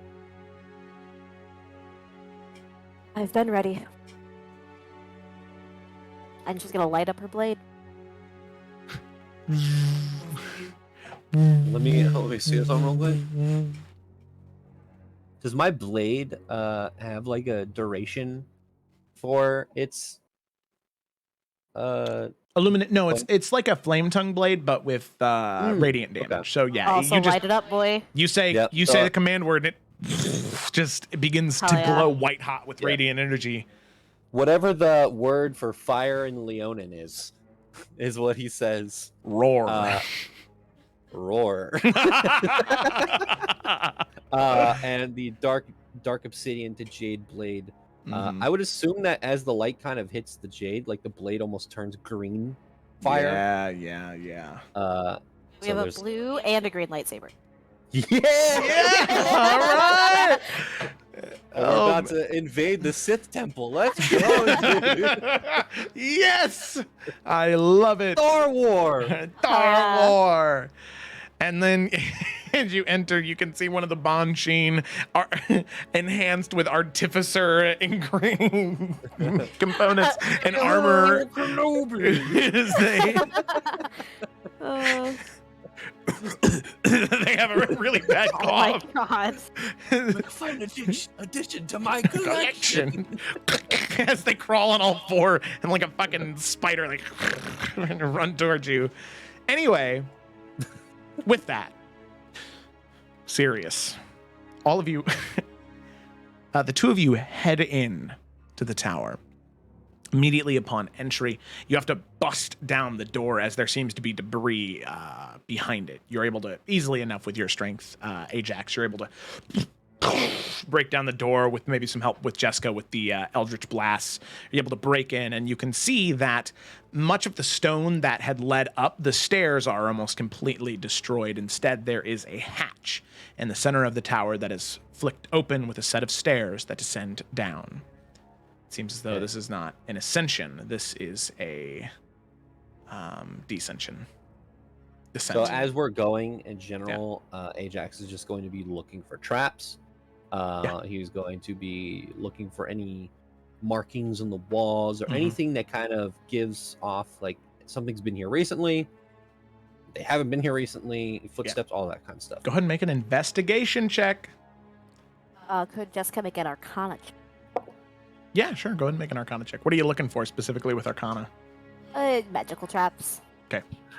That's a natural 20. Hey, yo, babu! Natural 20 with investigation, I think it's like a +1. So, where is it? Yeah, +1.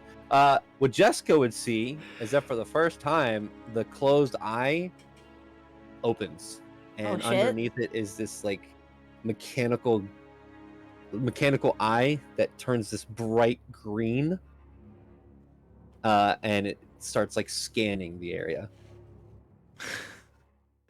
Yeah. So he has a bright green one and a blue one. You guys are the most sci-fi So pair of fucking adventurers.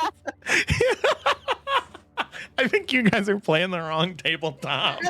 Look, I don't need to, Listen, it's not our fault we're so cool.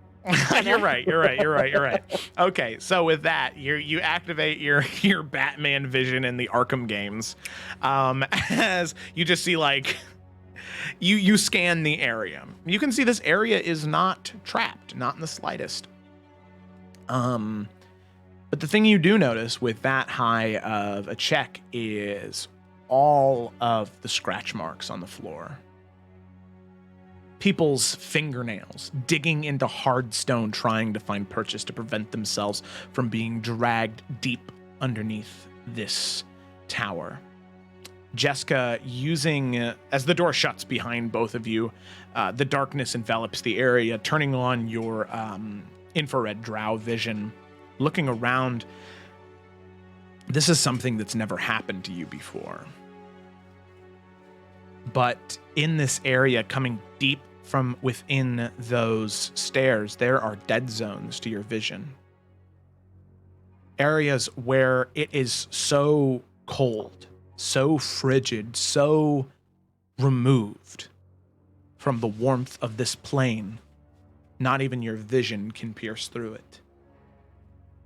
There is something deep, dark, and cursed down this way.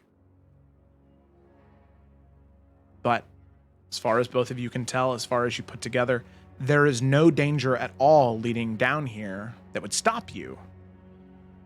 And that in and of itself is alarming enough. It seems as though whatever dwells deep within this tower, if someone finds it, they want them to come.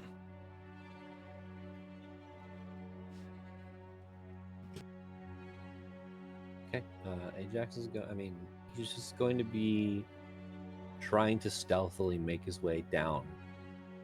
Just still keeping an eye out for all of this stuff as we descend, I guess. Me as well. Alrighty, so with that, the two of you head down deep into the tower. As both of you descend,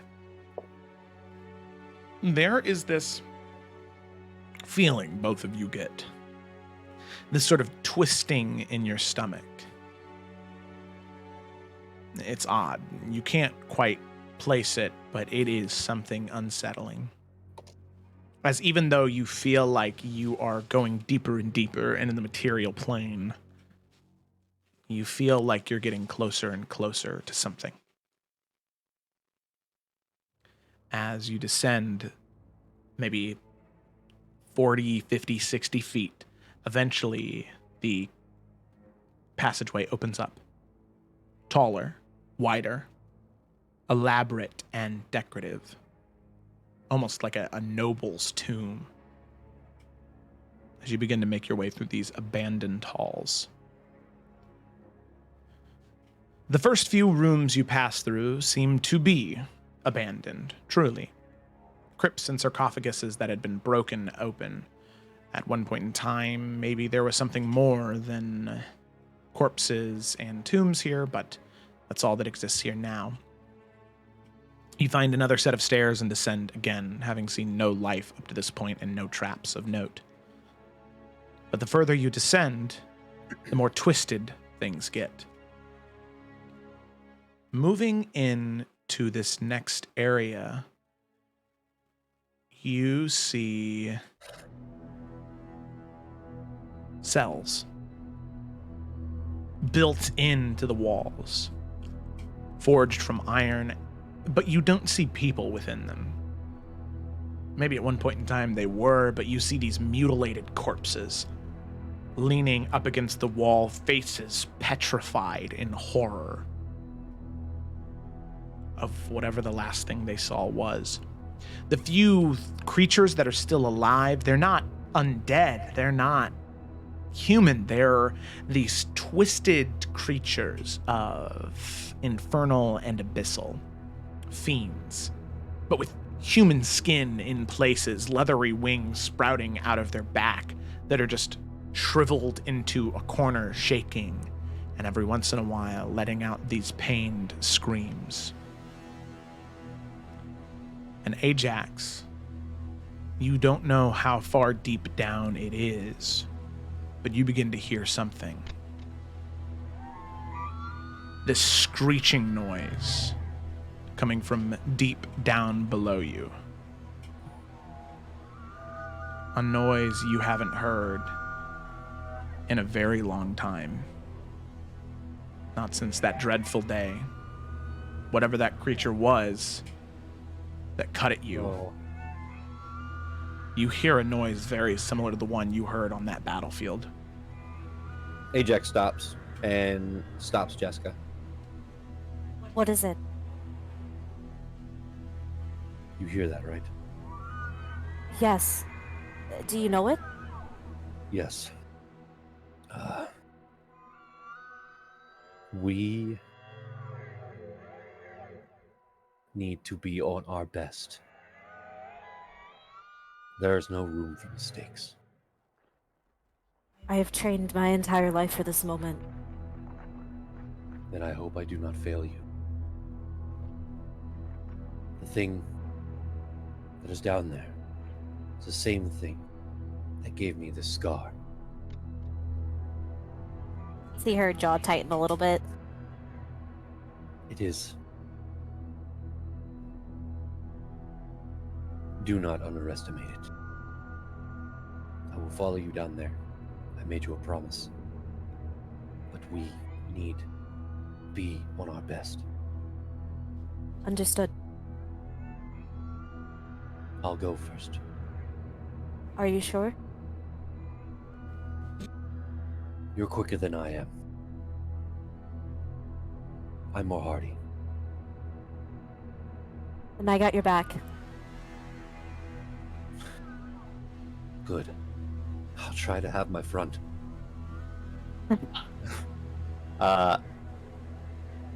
Yeah. Let's descend it. Let's do it. Let's go after the thing that killed like my whole battalion, bro. Okay. Alrighty, dude. Oh, So, Ajax. you man, descend buddy. deeper and deeper and deeper. Who knows how many flights of stairs you descend, passing the same thing every time. Rows and rows of cells filled with mutilated bodies.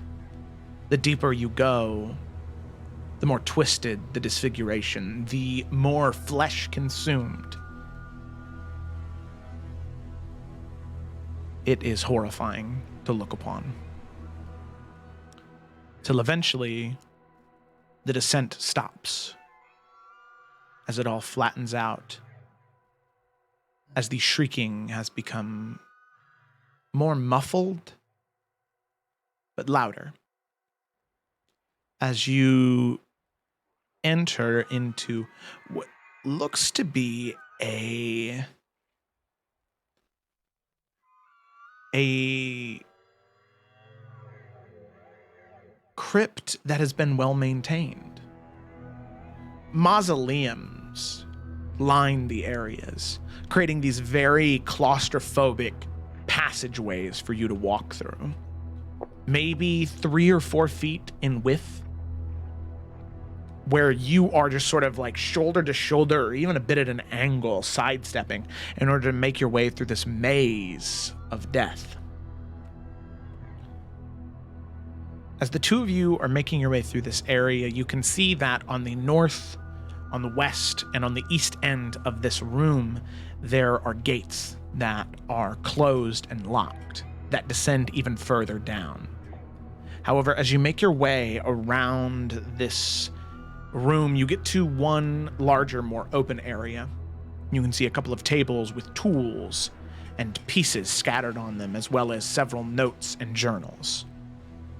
I would say, Jessica, as you make your way over to them and begin to flip through the pages, you can see a collection of prisoners, experimentations, visitors, one tab is called.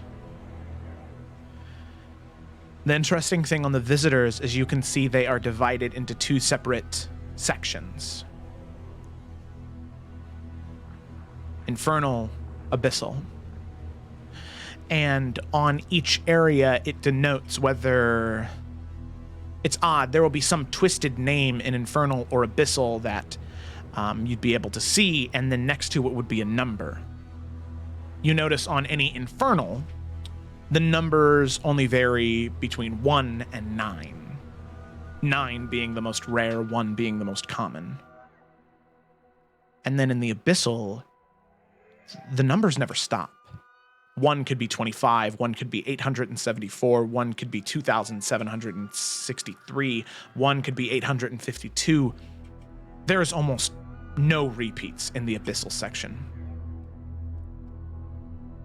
There are many more visitors from the Abyssal section than there are the Infernal section. And I would say that as you are looking through it, one of the first visitors you would see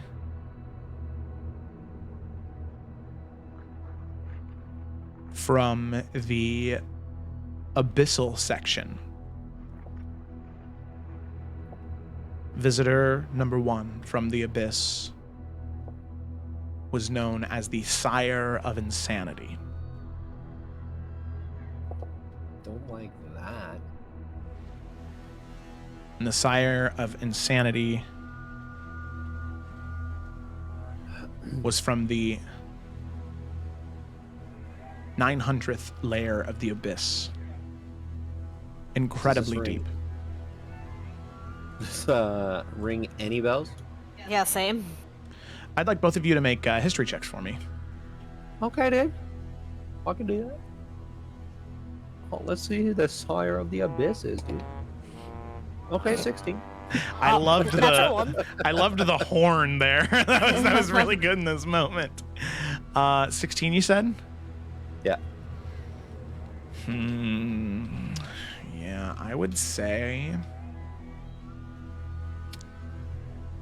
you are not exactly sure. Either one of you. But they're the ones that have visited the most, is what you're saying. They were the first visitor. Not the one who visited the most, but the first one in this list. And it is a long list. There are roughly thousands of visitors in the Abyssal section, and maybe almost 1,000, a little bit less in the Infernal section. Okay.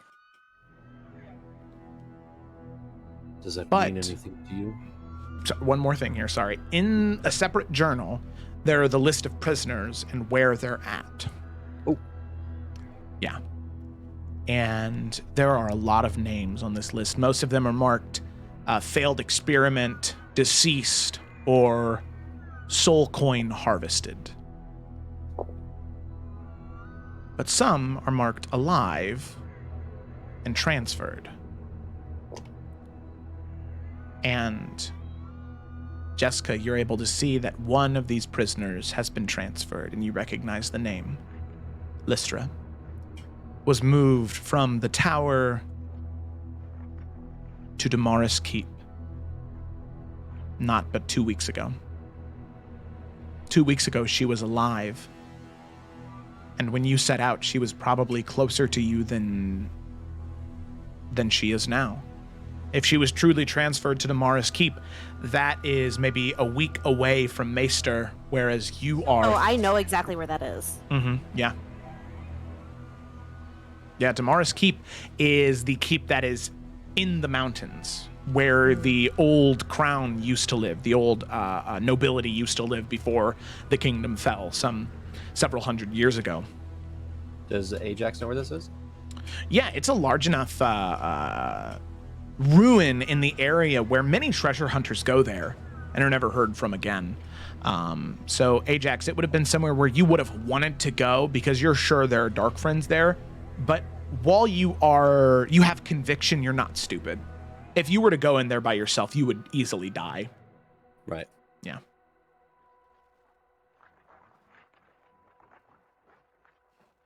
So we leave. She closes the book very slowly. And she looks just so angry, like she's trying so hard not to shake from just the rage.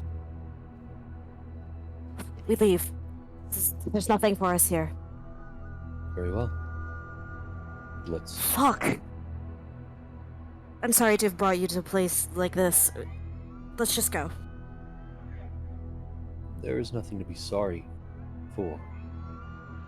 Let's talk more outside. As the two of you turn to leave,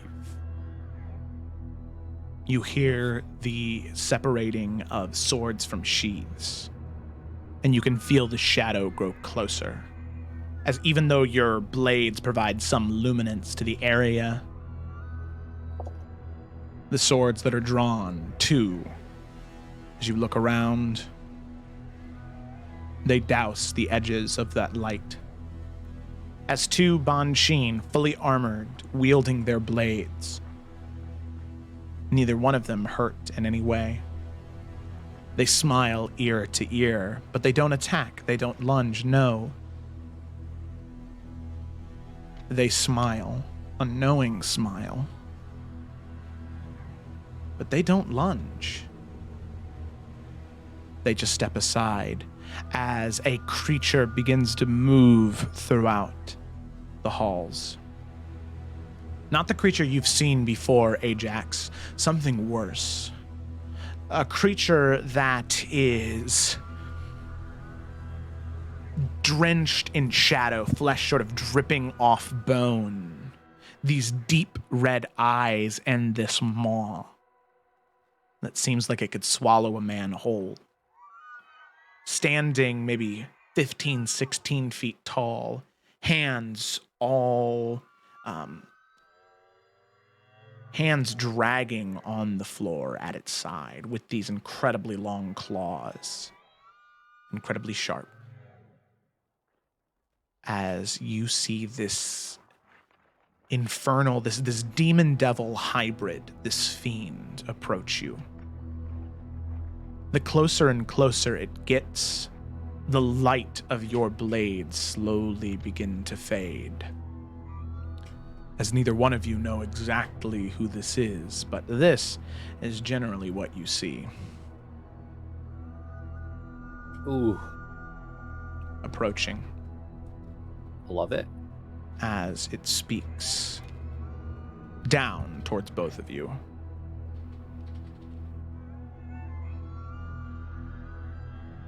You all come here. Welcome to my domain. Long ago I took this land, and it belongs to me now. I am Isin, great servant of the great Lord of the Dark.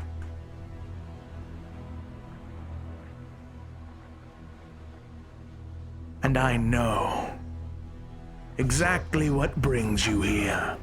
Slayers of dark friends and shadow spawn. But know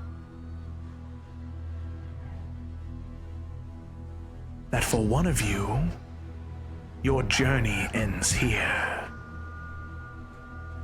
As you can see, Issen looks down, left, right, looking back between Jessica and Ajax.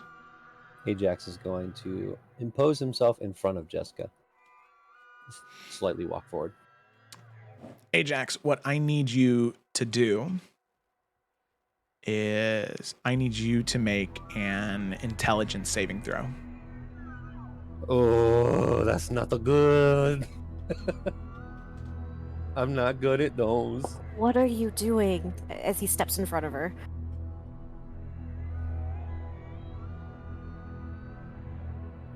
As he steps in front of her, he is going to say, "Giving you a chance." I got an 8. Yeah. As Issen's hand rises, the claws extend out, you can see this sickly green energy flash from the pointer finger as your brain, Ajax, goes blank. Can Jessica do something before that happens? Attempt. I would say, yeah, you could get a little something. Yeah, you can say no. But she wants to cast Dimension Door, but push Ajax through it.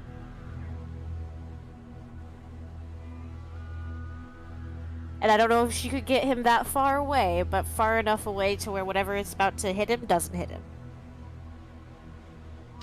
Go ahead and make a dexterity check. Me? And we'll say a Or charisma Ajax. check. A charisma check, because you're trying to see if you can cast the spell faster than Issen can cast it. We'll say that both these happen at the same time. Ooh, that's pretty good. And that is a natural 9. That's still really high for Issen, but that's a 20. So yeah, you succeed. Oh, dude. As in order to buy Ajax time, you fling up the dimension door behind you, pushing, like grabbing Ajax by the shoulder and throwing him behind you. Ajax, in the moment, you can feel the spell almost take hold of you. And in a moment, you have this lapse of intelligence as you feel the fact that you were almost feeble-minded. I thought that's what it was. There are very few intelligence saving throws. And you feel that dullness come over you as you fall back into the portal. And as you do, there is a brief moment as the magic fades. You can see both of the Bansheen brandish their blades again and begin slashing into Jessica as Issen approaches, and you can see those claws rise up and come down. And the only thing you hear is a scream of pain from Jessica as the dimension door closes and you appear right outside the door of the tower. And you hear a message, a magical means of communication influence itself in your mind as Issen reaches out to you.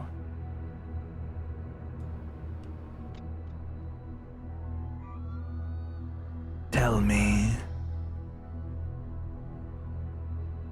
do you know how many people it takes to tell a story? Just one. Please, share this, what you saw here, with anyone. Have them try to come and save her. But I hate to tell you the truth. She's dead. Fought her for the great Lord of the Dark.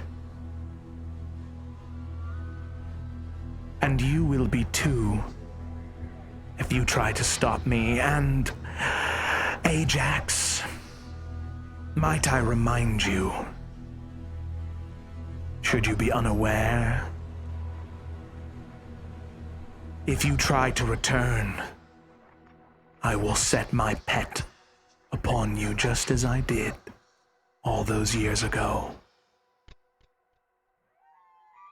Walk away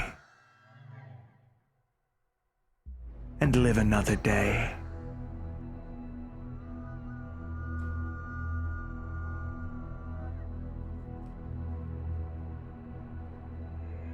Ajax doesn't respond. He's kind of just standing there after watching that happen, Mm-hmm. like in a state of shock.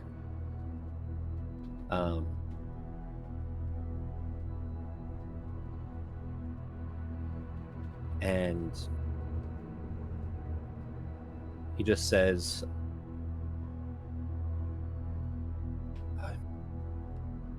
I'm so sorry. I'm not responding to that guy. Mm-hmm. Of course, yeah.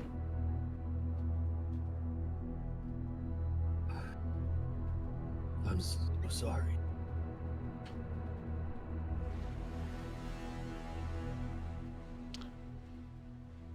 And Ajax, in that moment, you have a flash.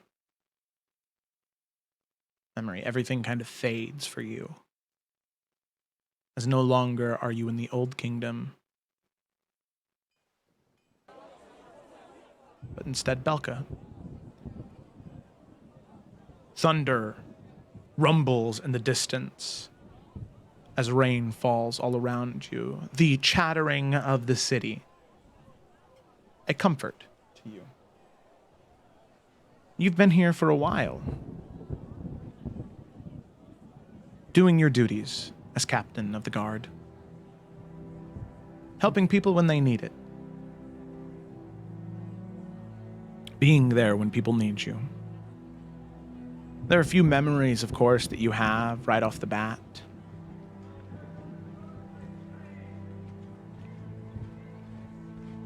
You remember that young tiefling girl being harassed in that alleyway. You remember stepping in, and while she didn't say much to you, you helped her. You got her home to her parents, and every once in a while you check in on the Dusangs to make sure that their daughter is doing okay. In fact, that's where you just left. You had a very nice conversation with the two of them as they talked about Bianca and the great things she's doing off in Summer's Rest, how she opened up her own alchemy shop. And who knows what she's up to now.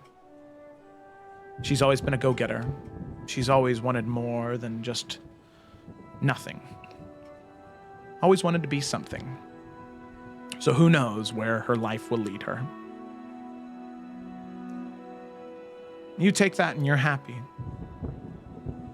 That young girl, you would have never thought that about her. But who knows? Maybe if you hadn't been there that day, she wouldn't be here now. You smile at that. And it's approaching the end of your shift, so you decide to go and see a good friend of yours. Someone who on your best days you like to see and on your worst days you like to see. Someone who always makes you feel better regardless of what's happening. You make your way through the city streets of Belka. People greet you with a smile and with kindness, happy to see you as the captain of their guard. The sounds of the storm surround you as you head into the general goods store, where you know she is. As you open the door, feeling good, how do you greet this person as you enter? Is this Amelia? This would be Amelia, yeah. As you're just about to enter the general goods store, opening the door, what would you exclaim as you enter in? He's going to shake off his fur like a cat, and he's going to say, "Oh, by the gods, it's raining cats and dogs out there." Good afternoon, Ajax, Amelia. as you do, opening, sort of shaking off and saying that as you look in, The store's dark. Very dark.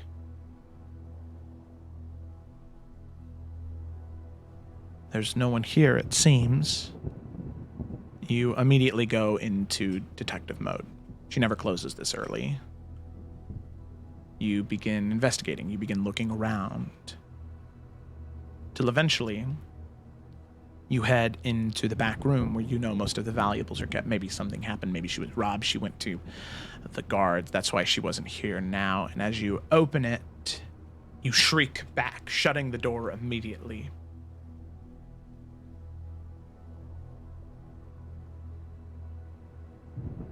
And you have to open the door again to make sure you saw what you saw.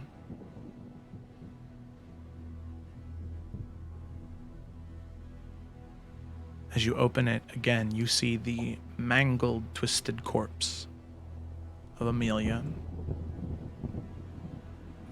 He drops the sword that he had already pulled out in his, and runs over. Amelia! And he grabs her body. Amelia!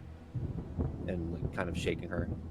There's no response. As you're shaking her, you look up at the wall and you see scrawled in blood, "You thought you could escape, but we will find you." And then underneath it, there is a symbol that looks to be almost singed into the wall. A symbol you know all too well from your time in the Children of the Flame. That of the branding that any Dark One, that any Dark Friend has.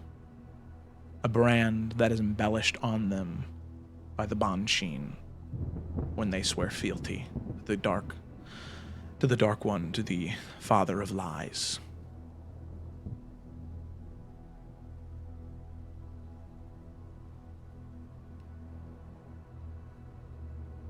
Eventually, guards arrive.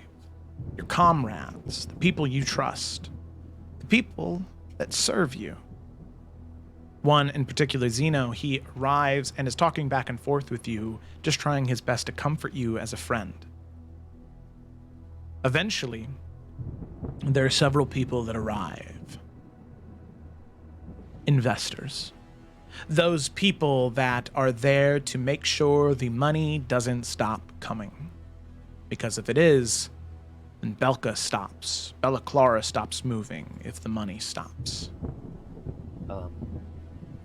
I would like to say that after talking with Zeno for a little bit and kind of trying to rack his brain around this, he immediately just starts with all the guards that are there and the investors who just walked in. He just says, "Send guards around the town, scour the alleyways, find what did this." And you can see a high elven woman enter first, flanked by the investors behind her. She raises her hand, the guards that are in here, and says, "Stop." And all the guards do. They stop listening to you. Good. Ajax, what did you see? Yes, I came in greet Amelia, and the shop was dark. I checked around, and I opened the door and found her lying where she is now. The blood on the wall and the symbol carved. Whatever did this is dark. It is dangerous, and it is in our city. We must send our guards out at once.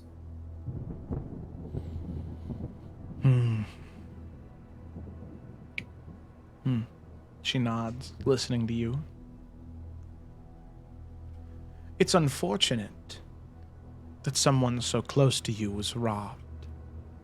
And it seems as though it went so poorly that the robbery turned into this unfortunate display. Please scour the streets for a murderer. I'm sure you can find one on the south end of the city. Someone who is probably guilty. You, Robbed. however, This was no robbery. Ajax, I think that it is most appropriate that post-haste, immediately, you're put on temporary leave.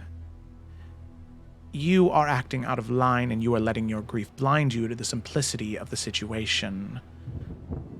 With all due respect, my lady, I have way more experience than you do in the field. This was not a robbery. And now This- he's talking down to the investors, the people that pay his salary. Do you forget that? I think it's best if you stop talking immediately. Ajax, you relinquish your identification and you take a vacation. You've been working too hard and you're letting the grief get to you. Guards, see to it.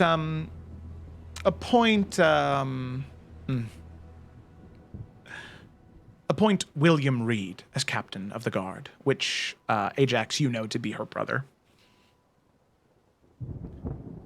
He's been fighting long enough. He's deserved it. He's earned it. Is William Reed a good fighter? Oh, no. Pencil pusher. He's going to walk towards Zeno, Mm-hmm. take off his badge, give it to Zeno, give all the things he needs to, and he's going to lean in and say, "Protect the city."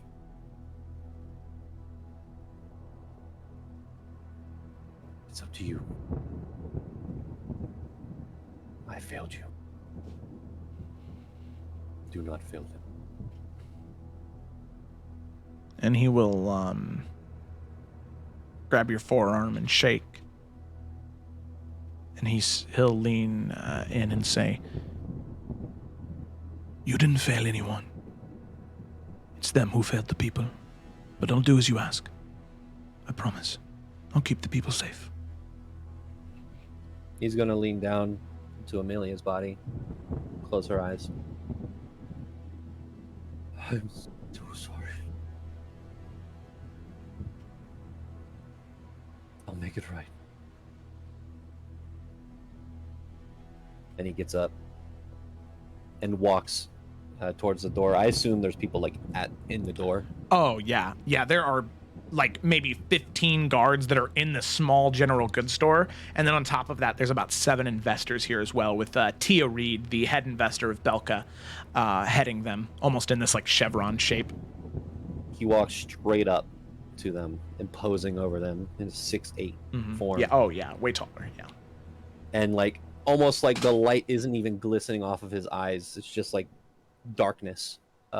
And with like almost the sound of a lion's growl at the same time as speaking, he says, "Excuse me." You're excused. And with that, the investors will just step out of the way and allow you to leave. Not because you said so, but because Tia said so. Immediately, he opens the eye Mm-hmm. and looking for any signs. I mean, I know it's raining, Yeah. it's a street, but he's looking for anything. And you do find something. You begin your investigation, an investigation that has set you out on the quest that you currently find yourself on. To find whatever creature, whatever entity, whatever monster did that to her. A quest that has now been spanning for the past 6 months. As you, this moment, flash back to where you were. No longer near the city of Periton, but back on the road. Riding. Luckily, with a curt whistle, Ajani returned to you as you rode away from the city of Periton, knowing that it was suicide to go back down there, hoping that one day you'll be able to find the companions necessary to avenge that girl, Jessica. to hopefully one day find her sister. And still to find whatever or whoever killed that woman who you were closest to. As you're writing, you've been on the road now for several days, you can hear a woman's voice shouting out, deeper, more resonant. If there's anyone there, I could really use some help right now.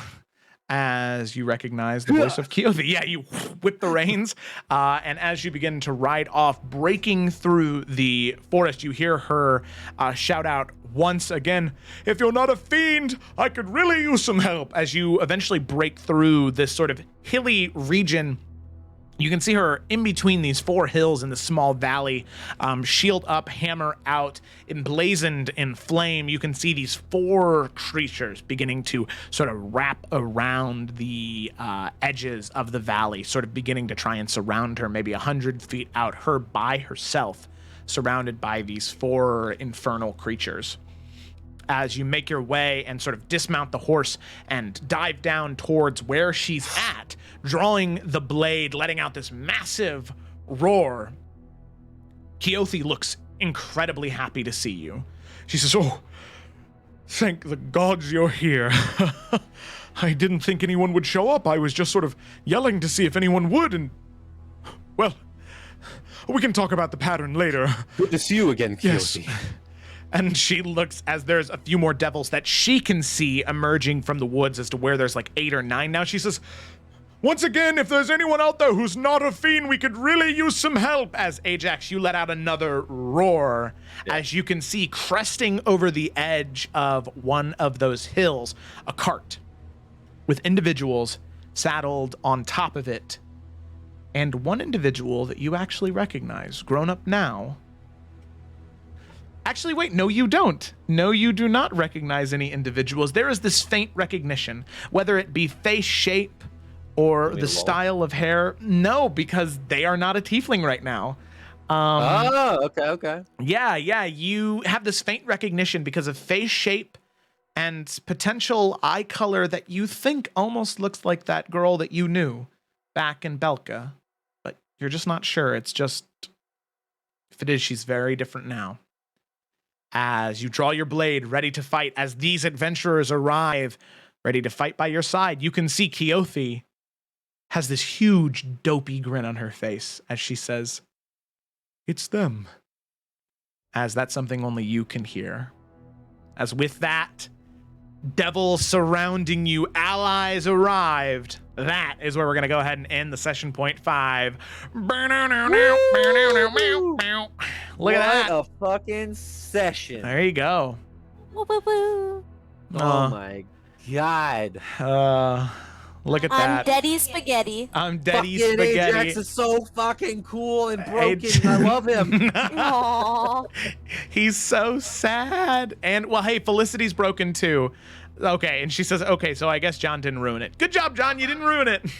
I would also like to say, just to make it even sadder, every single night before he goes to bed, he says to the gods and to the sky, I will make it right.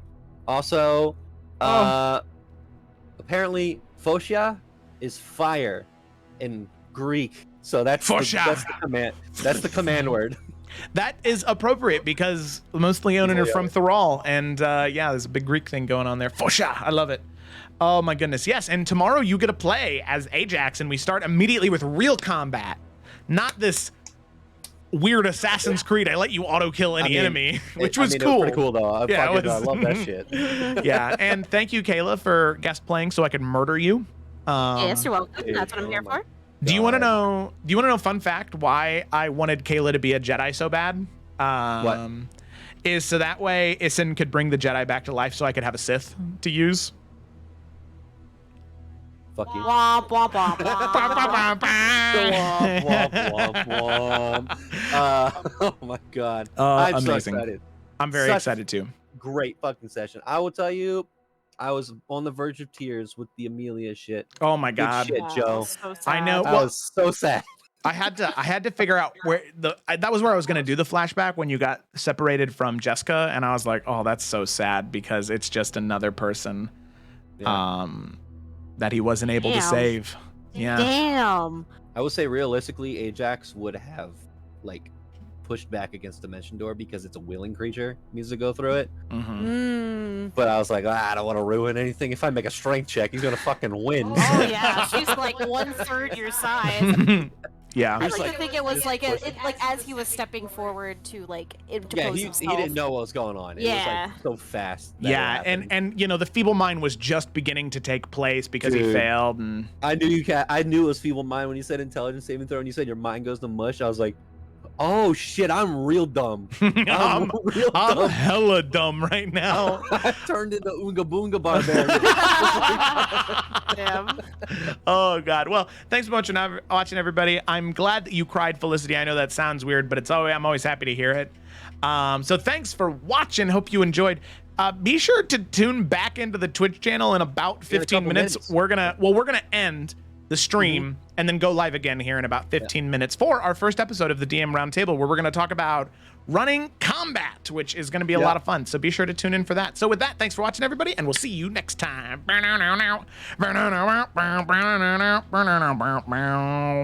Where's the break scene? There it is. Okay, I found it.